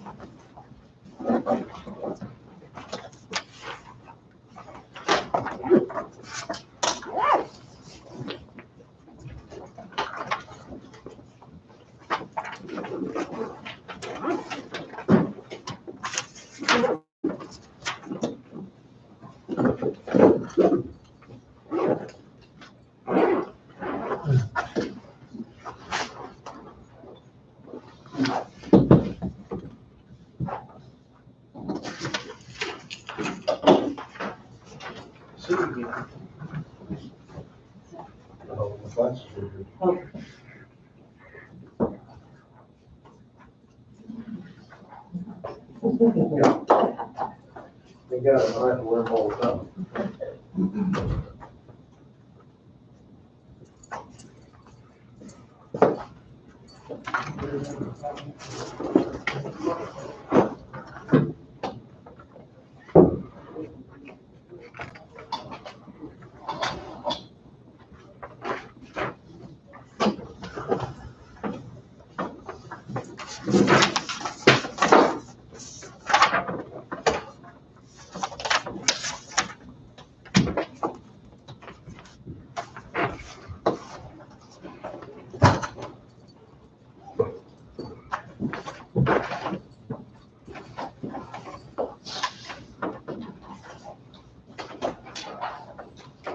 I think the staff meeting 11:10. Do you think that'd be enough time, or do we have that time? Okay.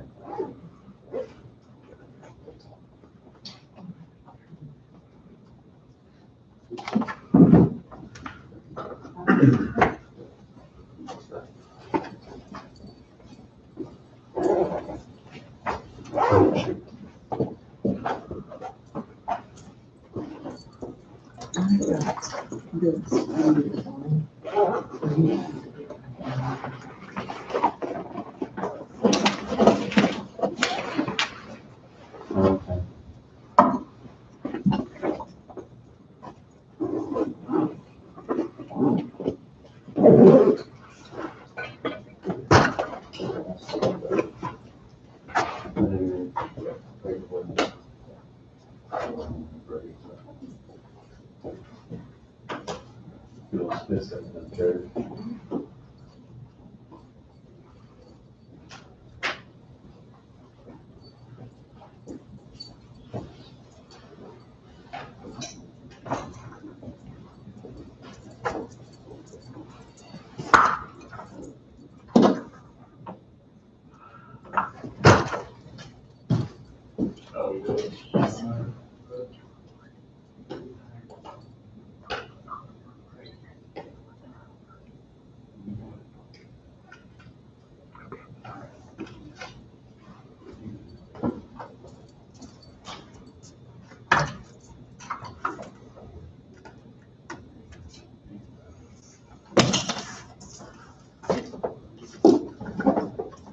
Do you want to answer that, or do you want to go? You want to go? Okay. All right. Yep.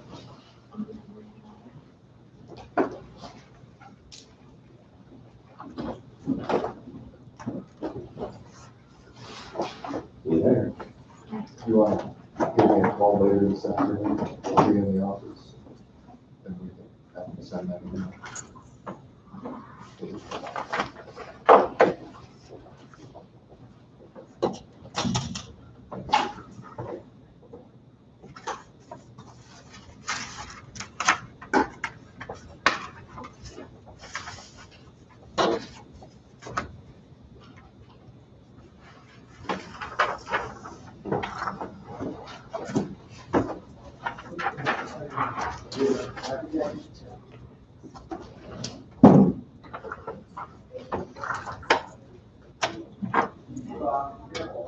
Donna, did you do the cards? Yeah, Thank you. you're welcome. I finally got them. That worked. How's Wade doing? Good. You catching up? What's your definition of catching up? Staying afloat? It's a constant. Having one nozzle above the water. I have one gear instead of. You do.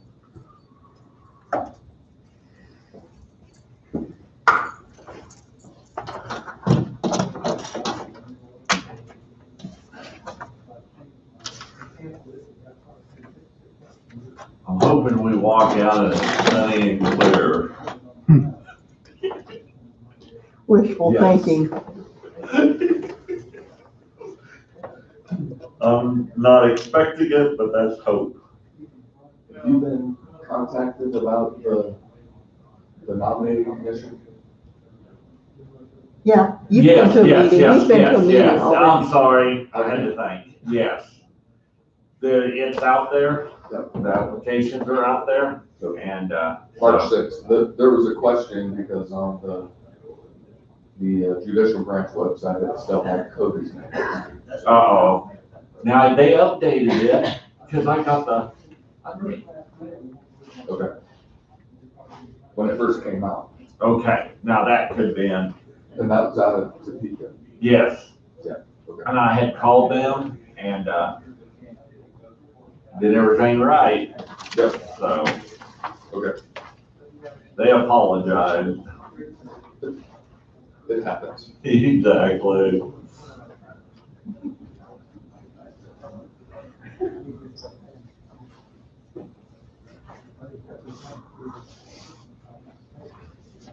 I received a call from Tiffany and, or no, from Mark, because it still had Cody's name on it, that he. And so I called Tiffany and told her, and she goes, oh my gosh, I missed that. So she was gonna fix it. Did she She resend? fixed it and I got it. Good.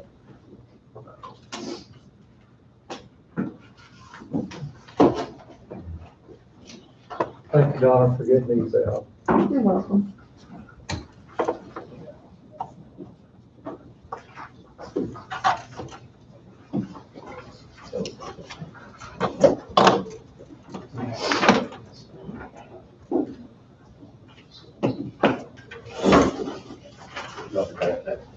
All right, I won't charge for it. So we're all back. Pass around. Heidi's paperwork. She's gone. She'll come back and get it. I know that's the end of our agenda, correct? Yes. Do you have something for us for roundtable? Couple things. I know afterwards I wouldn't mind going executive session, talk about economics.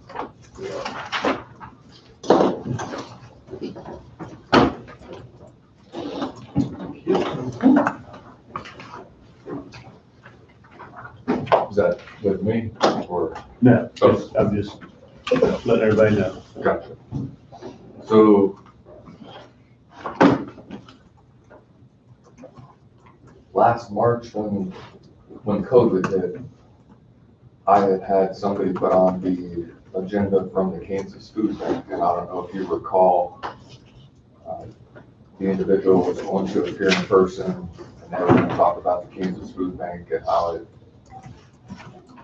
ties into Coffee County, and then COVID hit and they canceled and they've not been back. However, in the interim, I received a letter from them because where I first discovered and heard about their program and what they do and the support they provide, not only in Coffee County, but statewide, was during a Rotary meeting. And because their presentation was so compelling to me, I requested more information. So this is me probably planting seeds more than anything else with the board. And so the board can do what they want with it. I hope to get them on the agenda, even to appear by Starweek if they're willing to do so. So does everybody know anything about Kansas Food Bank? So, A little bit. All right. If you don't, I'm gonna read it, and this is, I hate doing this, but it's the best way to pass on the information. This is from the development coordinator, Carol Hughes of the Kansas Food Bank, and directed to me. And the topic is food for kids in Coffee County. So there are children in Coffee County who don't have enough to eat on the weekends or when school is not in session. Many families rely on the school system to provide their children with much needed nutrition, but they often come back to school on Monday morning hungry and not able to focus. The Kansas Food Bank began the Food for Kids program in 2004.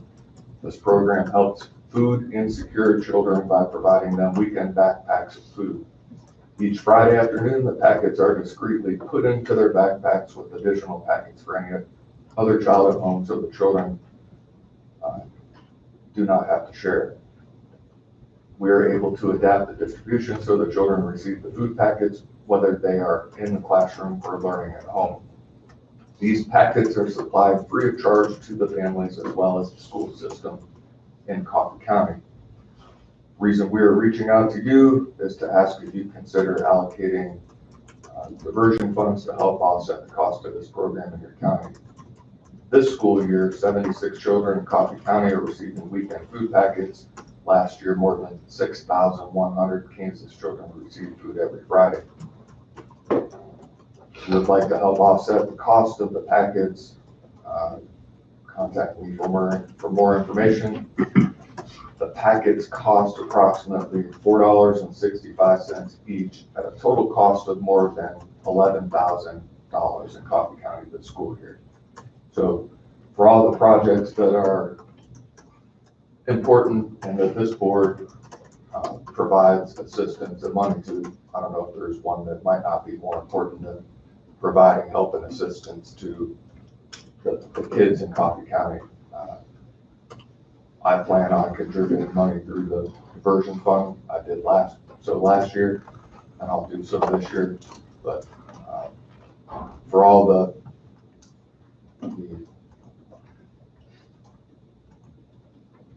donations that are provided by this county and the surrounding county and elsewhere, I think this is one that merits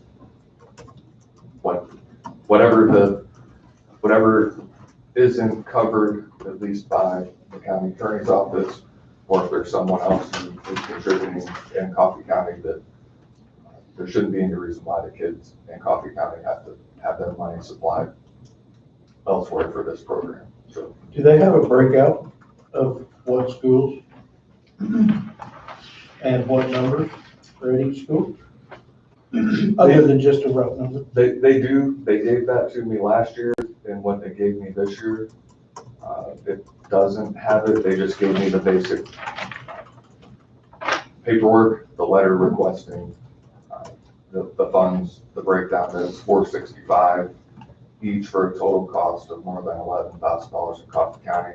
But I know last year when I spoke with the individual who was going to present it, they gave me the breakdown for each of the schools. And the question I had was, with COVID distance learning, how that worked. And according to what they provided to me, they're still providing those packets. So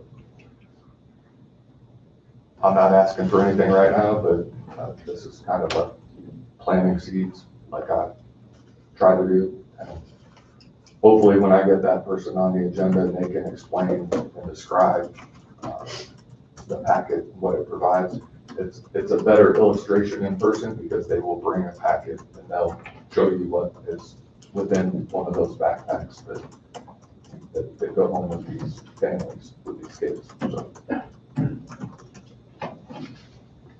Looking forward to hearing from them.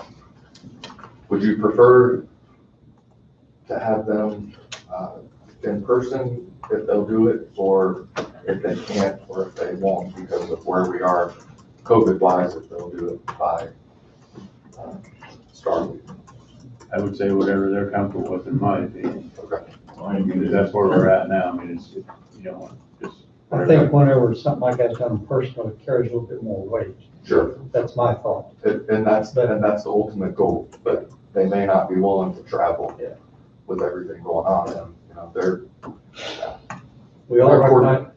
they're coordinating and getting these backpacks to, according to what's sent to me, 6,100 Kansas children. So that's a lot.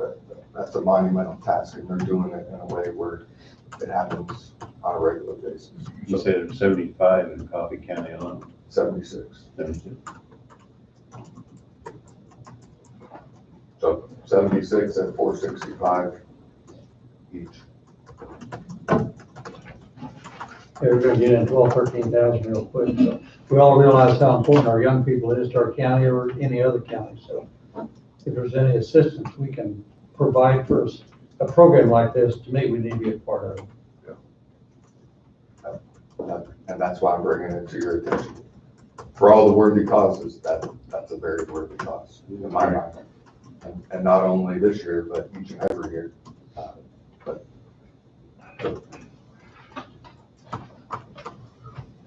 I am gonna be requesting a 15-minute executive session for the commission to recess into executive session for consultation with the county counselor to discuss potential county litigation, to discuss matters deemed privileged under the attorney-client relationship exception to the Kansas Open Meetings Act, KSA 754319B2, myself, the commission, and the county clerk, and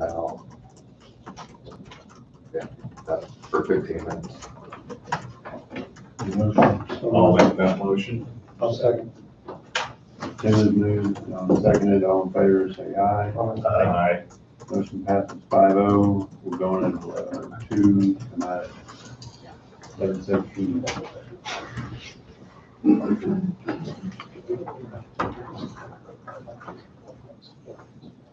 More coffee.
They have break or executive session. Executive session. I can't remember when we're supposed to be back, but it's not too long, probably within 5 minutes or so. Okay.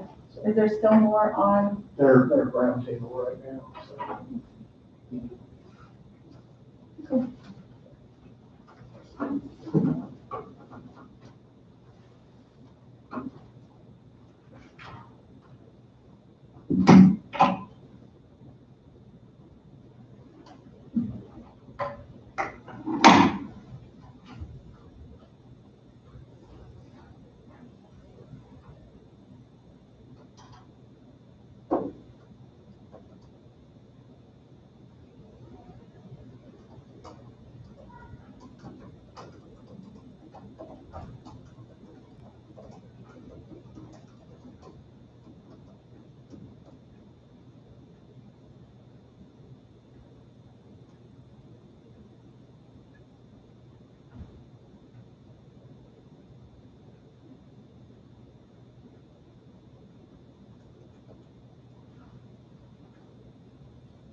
A lot warmer down here. It's okay. A little warm. Did they give an ETA on getting heat fixed? They're on schedule for today, so. I'm sure they're packed.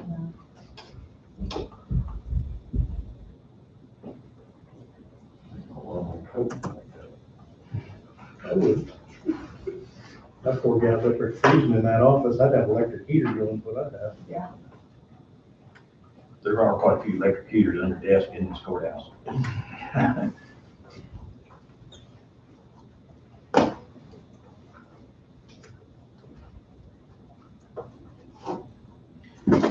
Angie, did, I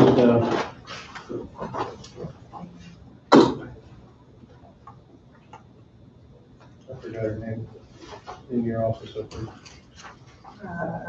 Jessica. Denise? Yeah. She had something else all the time.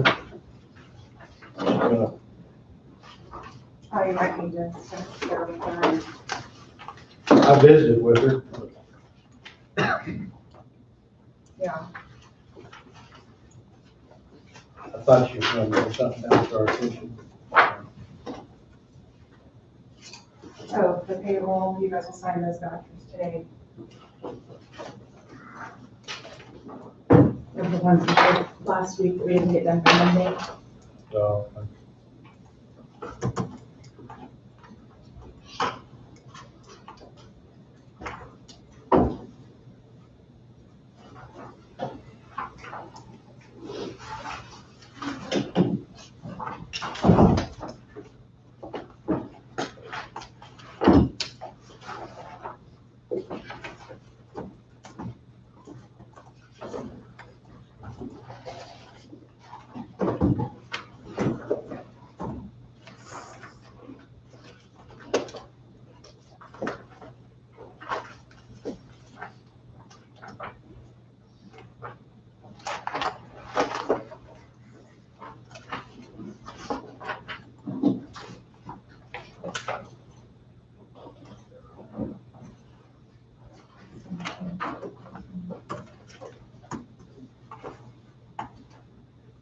Hi, Lindsay. Hello.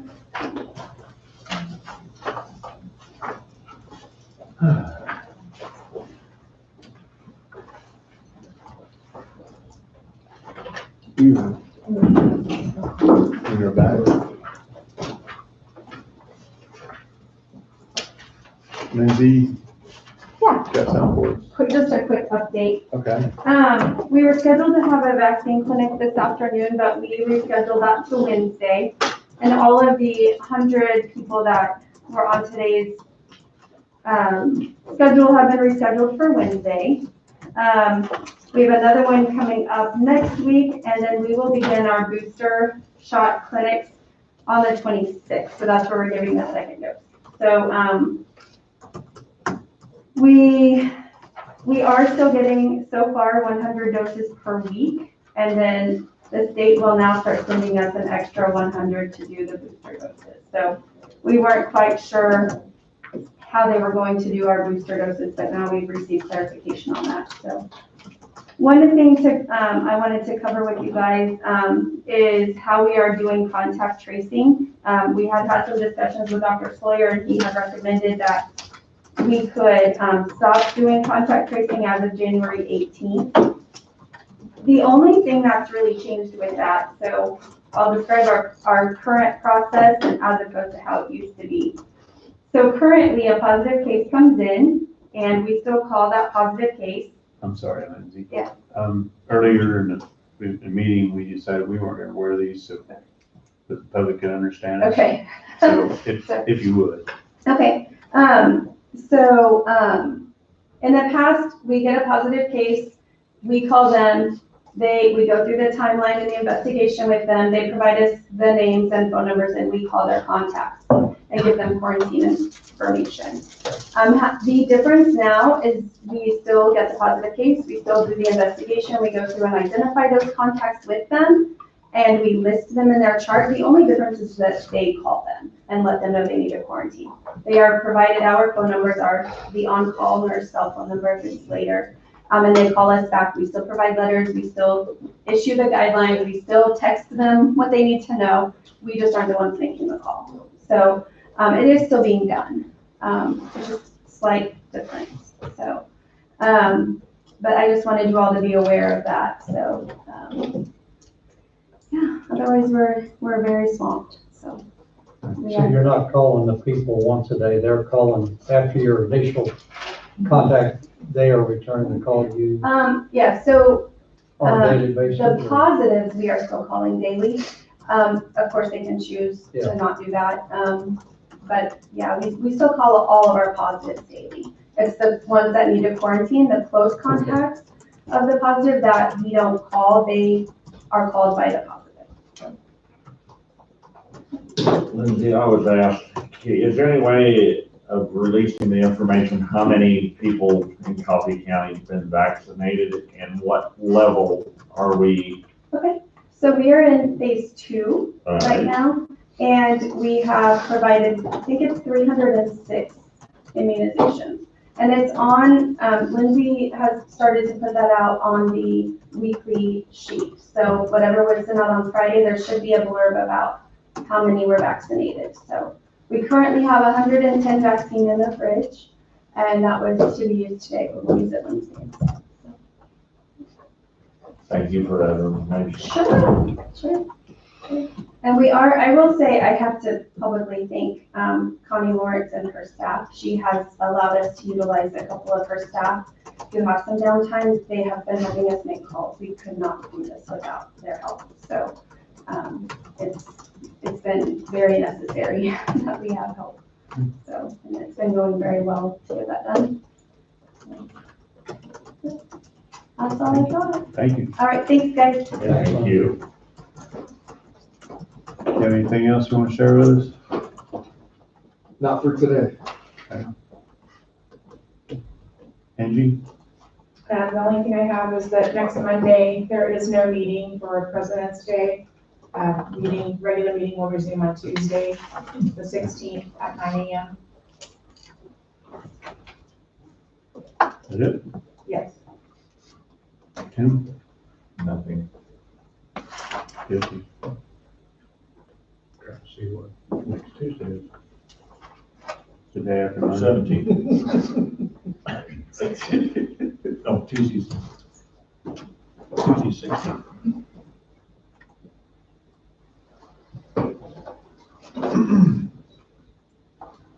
I would like to go into executive session with Wade, non-elected personnel. Wade and commission. Wade and commission, 15 minutes. I'll second. Sorry, Jesse has moved to go in executive session for 15 minutes. That's non-elected personnel, county councilor. And commission, Don, Bob is seconded, all in favor, say aye. Aye. Aye. So we're going in at 11:30, not 11:45.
wood stove.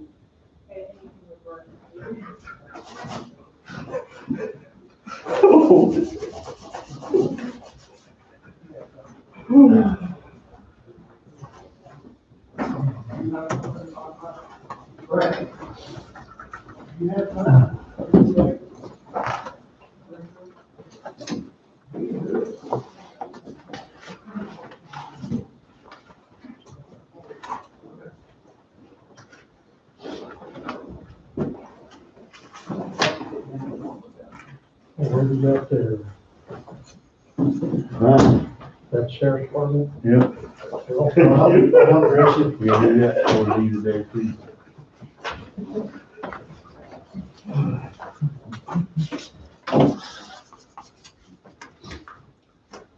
We're back. I'd like to move to go to another executive session, 15 minutes, non-elected personnel, and the county attorney, counselor. I'll second. This is moved, 10 seconded, all in favor, say aye. We're going at 11:50, you said 15 minutes? Yeah. 12:05.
Yes.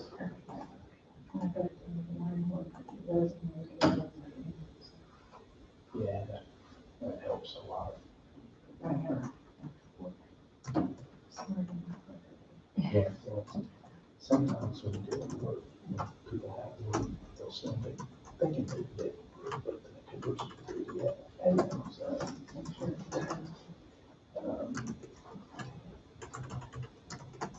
hey, Laura. How you doing? Good, how are you? I'm not familiar with.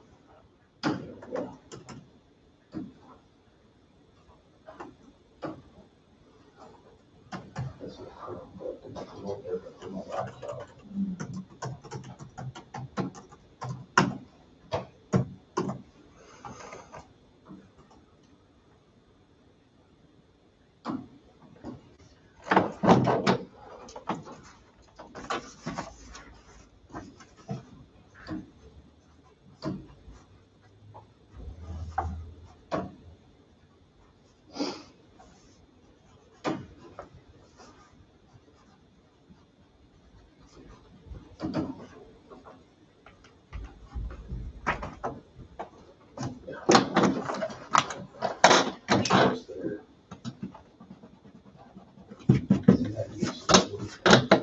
I actually have.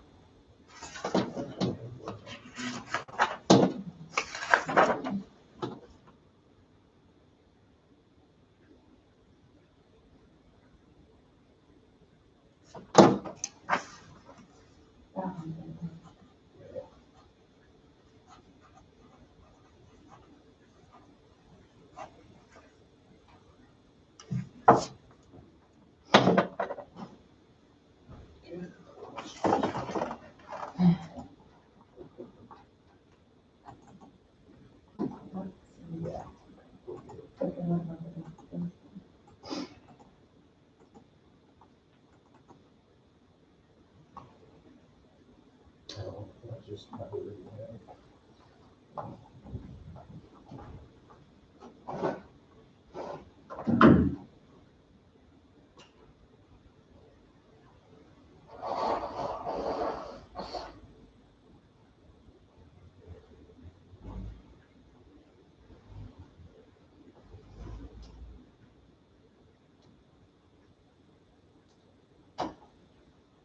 We might, put the signatures on there.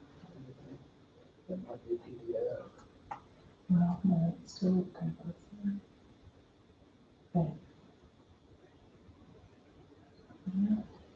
There's an amendment. See if I go back to the,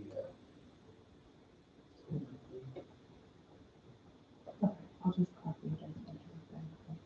And I've got pen to the document. And the signature's too tiny if you open it. Open it up, I'll show you.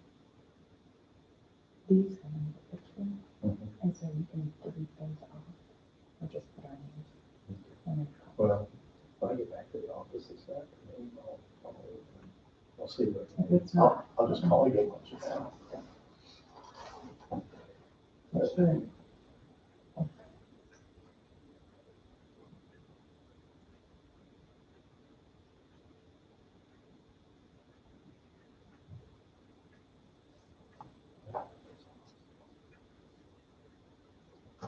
Elon Musk. Tesla put $1.5 billion in Bitcoin. So Bitcoin is like going crazy.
You're back.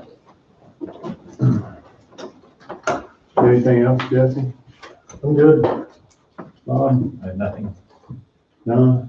The only thing I got, you've got to go into executive session for the economic development. Yes. The only thing I got there. But before we do that, do you have anything, Don? I do not. Okay. So I guess, did we come back? Did you have anything else? Yeah. So discuss economic development, potential employment. 15-minute executive session with commission. I'll make a motion. All second. And a second, all in favor? Aye. We'll go in at 12:10. Yeah.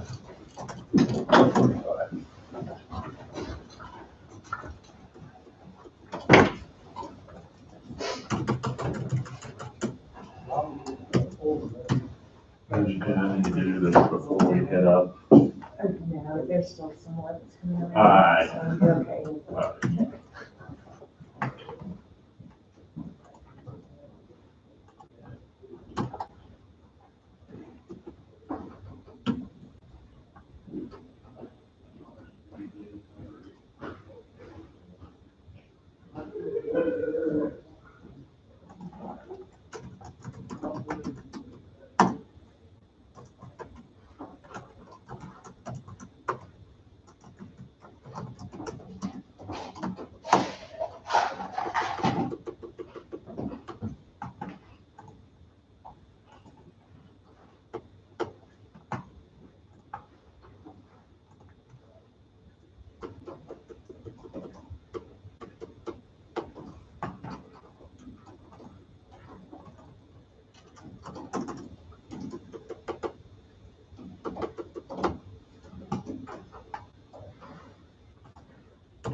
Aye. So, after that executive session, I guess I'll make the motion that we contact Robert Skipper for potential employment and economic development. Would that be the way to word that? Offer the position. Offering the position, yes. All second. Any further discussion? All in favor, say aye. Aye. Motion passes 5-0. He's already told you he agreed to take it. He agreed to take it, yeah, for the salary of his office, so. Just need to contact him and set a time where he can start. And when would he start? We did not discuss that, but it sounded like he said he's moving to the area regardless, so. I didn't carry the conversation with you, but First of next month. I think we ought to give him at least 30 days to arrive here. So let me give him a call. He might have an idea when he. Yeah, and I apologize that I did not pose that question. You can only think of asking so many questions. Yeah, right, without writing them down. So with that being said, there's We still gotta get this. pay vouchers to go over and there's checks to sign. Probably less than a third of this are ethics contract. Less than a third. This voucher that comes from the sheriff's department that we brought down when we was in, has got 11,977, 12, that's more, that's as much as it's ever been. There's a lot of documents here. So I don't know how close you want to scrutinize this. You can hand me those others while you're looking at them. We'll go ahead and pass those around. Okay, I haven't signed anything about And that. then these others.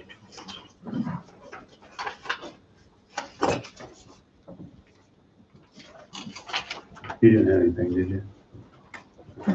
Sorry, I forgot that. You did. It's gonna take a while to go through these, are not even in American War.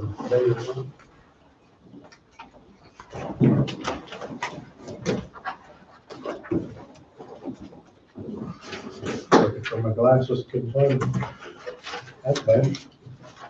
I'm gonna do that, you do it on my hand.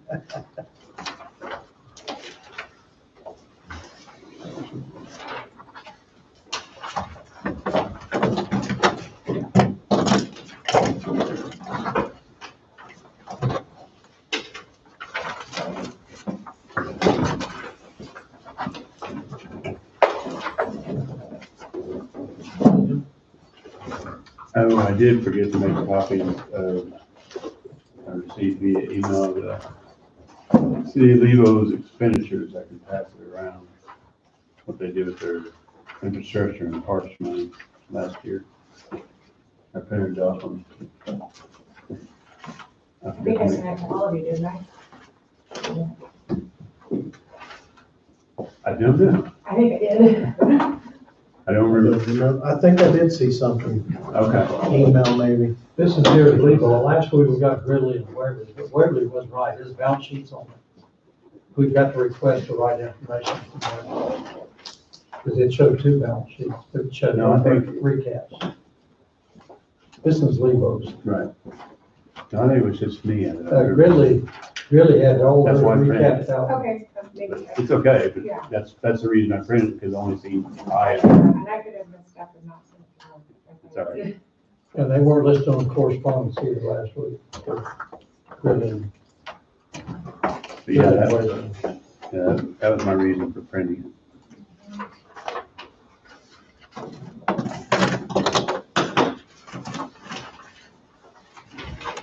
Where are we on this, I don't know, we going kind of in the round table a little bit? Yeah. Where are we going to, with this, salary study? What's going on with this? As far as Is I it know- being adopted? I've had a few people ask me what's going on with it. As far as I know, it's still in Wade and department head's hands right now, so. Because, department heads had questions for Lisa, and Lisa was supposed to be answering them. Okay. I knew we were. Well, I just knew we was looking like in March, April-ish. We was hoping to get it going before April 1st, and that's when, I think that's why Wayne brought up what he brought.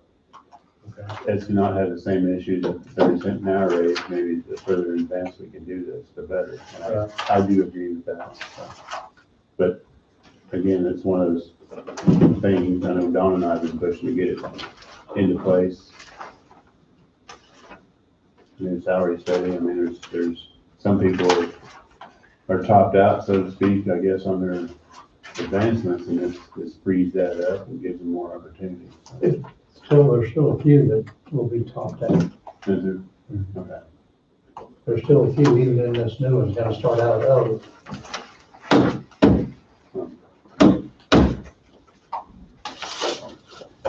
Jesse, the salary study, have you received all the complete documents?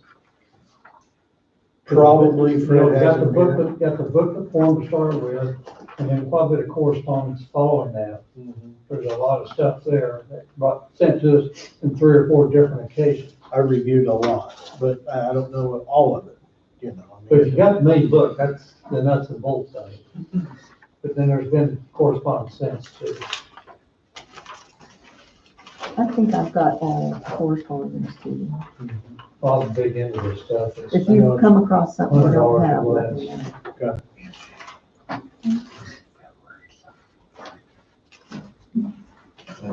Much of it's field.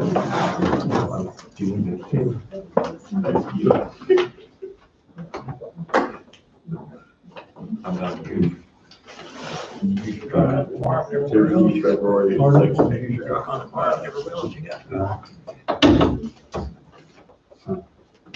This. I just got this via email, so.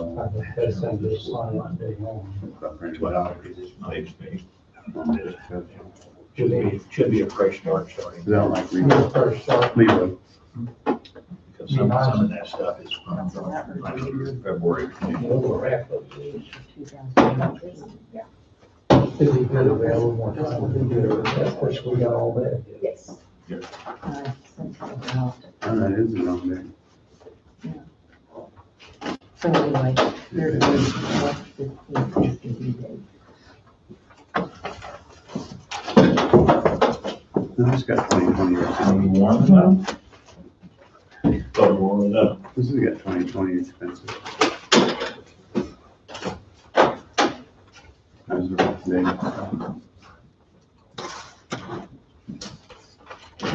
Good job, guys. We use this. Sure, I got some openings. Yeah, that's got 2020. Monday mornings are gonna be tough to make. Let me see. No, You come in on a piece of junk. Yeah. Oh, some international you got sitting around. you bet, you bet. You let me work 4 10s.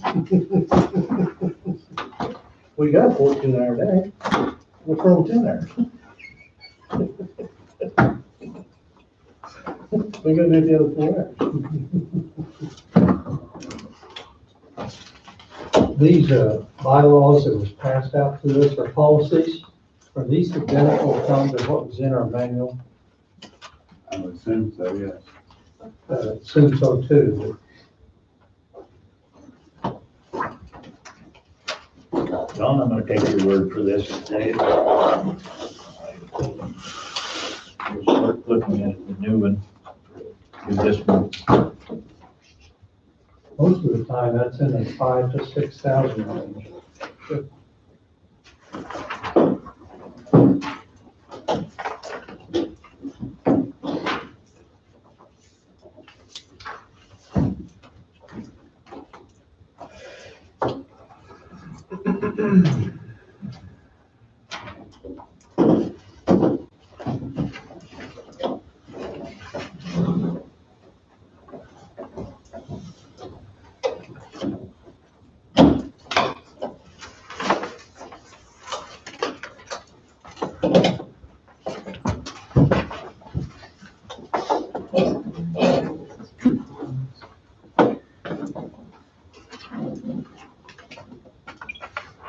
I'll steal that. The way these copies are, Tom, the left-hand side of it's cut off, you don't know what the dollar you spent for. You know, I read it on the computer, but I didn't pay real close attention at it. It doesn't print off, but I'm sure if we can in the copy, then I would suggest, Bill, that Parks has probably got everything. You can kind of back up something. There are some items that aren't even listed.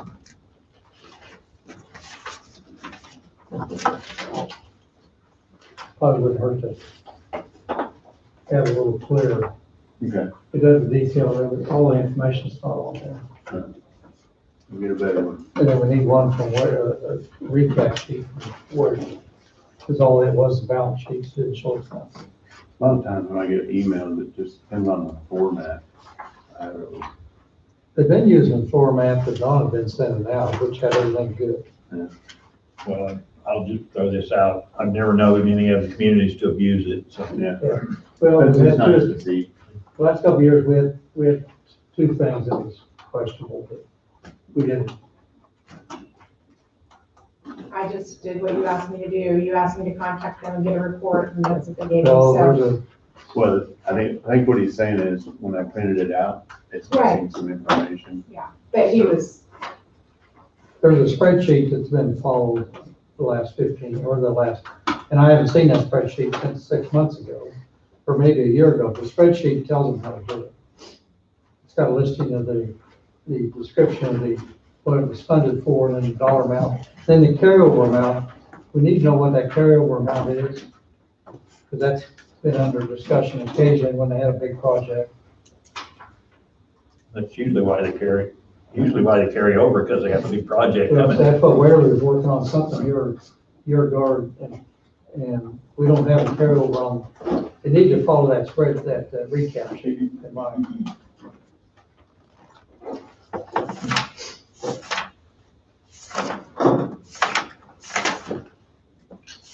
When I sent that letter out with the accounting of funds sheet, the deadline isn't until March 15th. I can't hear what you're saying. He said the deadline is March 15th. March 15th on all the recaps. Yeah, that's what's in the letter. that's why you guys usually do this in January. I'm sorry, That's why you usually do them in January, so you give them time to get that information put together for you. would take, probably take that off in a day or two. But I'm sure they keep a separate account for that funding.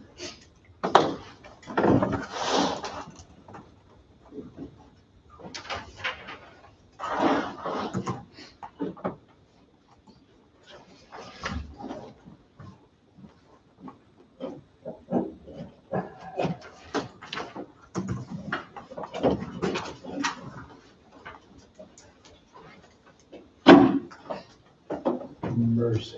You say mercy? Mercy. Mercy. I think a lot of that is probably the 13th month. Some of the stuff happens in the 13th month. The next one we get at the end of this month should be pretty well cleaned up from the new department.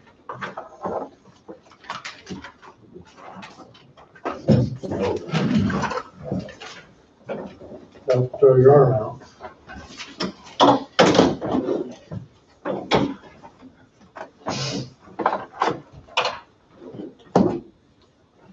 That one book needed to go back to Dawn, didn't it? Yes. There's one of them, The the yellow, yellow ones. the yellow one. Don had not, Yeah. he was doing Oh, the, I was looking through the sheriff's. and Don had not done that. I just had Better stop in later and do it. to bring it on around.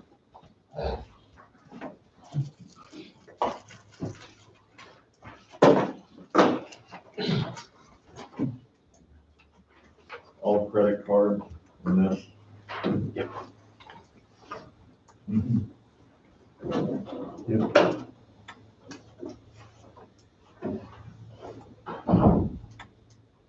You're free to take it item by item if you want.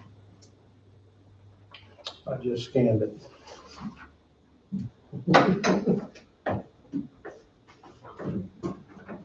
Cold. Oh, there's better ones. Huh? Dillard's.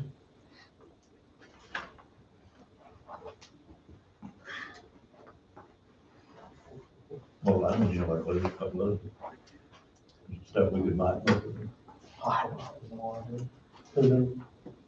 I didn't pull up the receipt, the actual hard receipt, I was just looking at the credit card printouts on it. Receipt should be on. Well, I'm sure it is.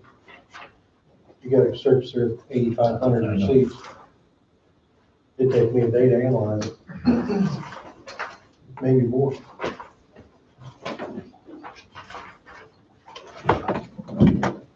That's why it's nice that we do have a day set aside where we do have time to analyze some of that. That's where this one's just here today.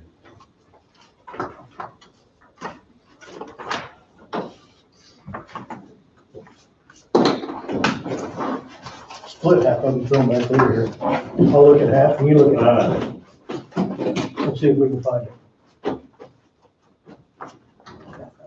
You got I'll the big take half. this over, I'll bring it over after. I'm done. They're still, They're chirping through there. Well, they're still searching through that. That's okay, that's okay, that's what you're here for. Yes, you damn right, that's what we're here. That's why you're here.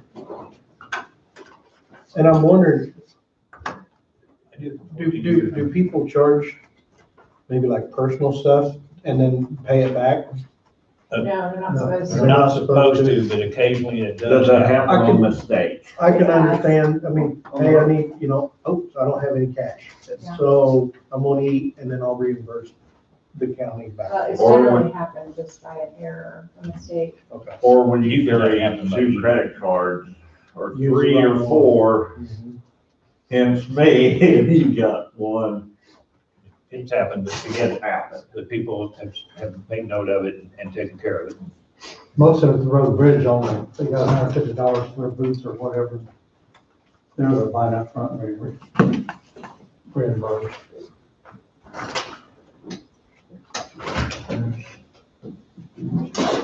So this itemized report form. So That's the last receipt form. a lost receipt that has no documentation of what it possibly was. That's exactly right. Yeah. And what it- that's a recommendation by the auditor to have something as backup because Mhm. when they have lost it, No, you're right. the we have to documentation. pay it and we have to have something. Ladies and gentlemen, we have a problem. There used to be quite a bit of that in there, Jesse, a year or two ago, that we strongly suggested they follow up and get all the documents they could. So there's You not, lose a receipt, you pay for it. there's, Usually you can get another receipt if you really want it. That's my policy. The pump don't give it out. If I was to buy something that Kohl's, I'll bet I could go back and get a receipt if I wanted my money. Yes. They would, because the way they do it now, they keep, they have done good track of you. Oh, yeah.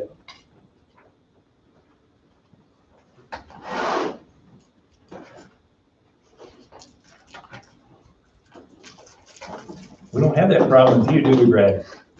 You don't, you have all my receipts.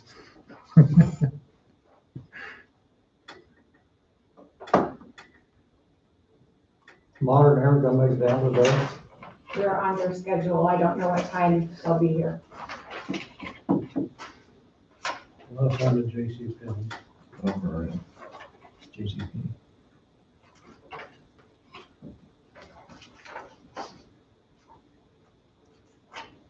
Something tree, classic, I don't know. What's the date on Anything on next week, Tom, sure was. 1, 2, over by the road and bridge. it? That would be the old. And food would still be.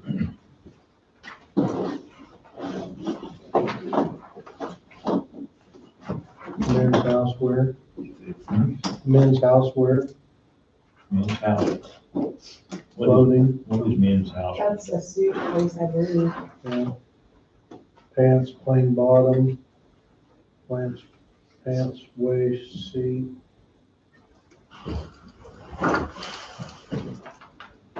That's almost $300 there. In Dillard's.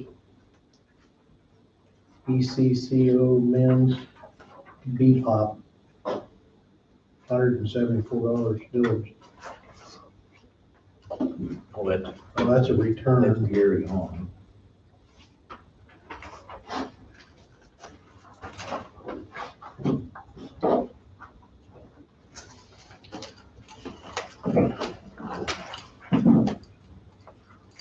They got to look nice when they go to court. Well, I'm thinking that's a suit. Could they would wear their uniform to court, I think. Billers, men's shoes, $50. For Kohl's, I mean. I'm sorry. Can't read it.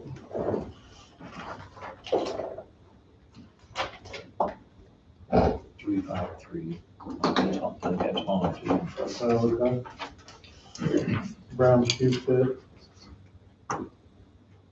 She's still. Mary Hahn's still here. She's still a deputy. Hahn? Gary, yeah.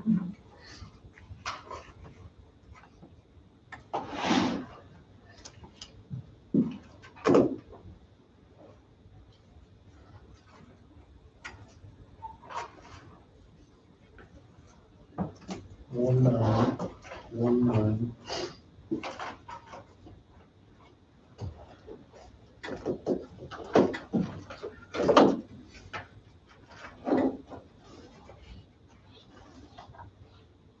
Really? 19, that would be, and still getting the administration.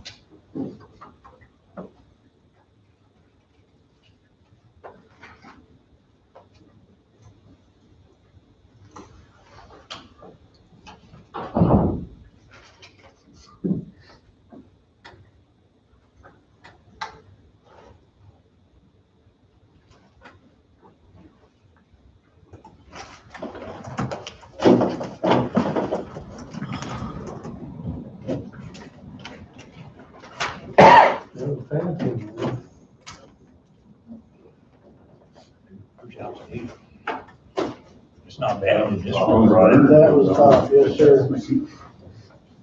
I tried to get it.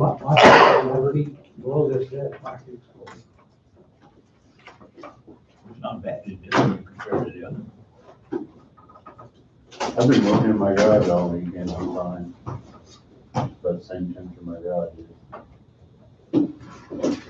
Yeah, I was out working mine, you know what I found, I have some old pieces of carpet, I laid them down basically where I was walking, it made all the difference in the world. Yeah, I will laugh when it goes flying. What, black oak concrete. You know what? You'll save my, Embarrassment. yes, Without my ammo, candy. We should park. How much? My We house. should park all the 68. don't let me get you. Right, whatever my wife. Thank you. That's where mine's at, year round, 60. We gotta keep ours about 7 first. Just keep it on automatic, and then whichever needs to come on, comes on. We all done? Anybody else have anything they want to add? Okay. Yeah. If not, we'll adjourn at 12:50, Tuesday morning at 9. Next Tuesday, get another holiday, so you just get on, you've already had 2 I holidays. know it, I know it. All these emails I gotta read. That makes up for 4 months of the year.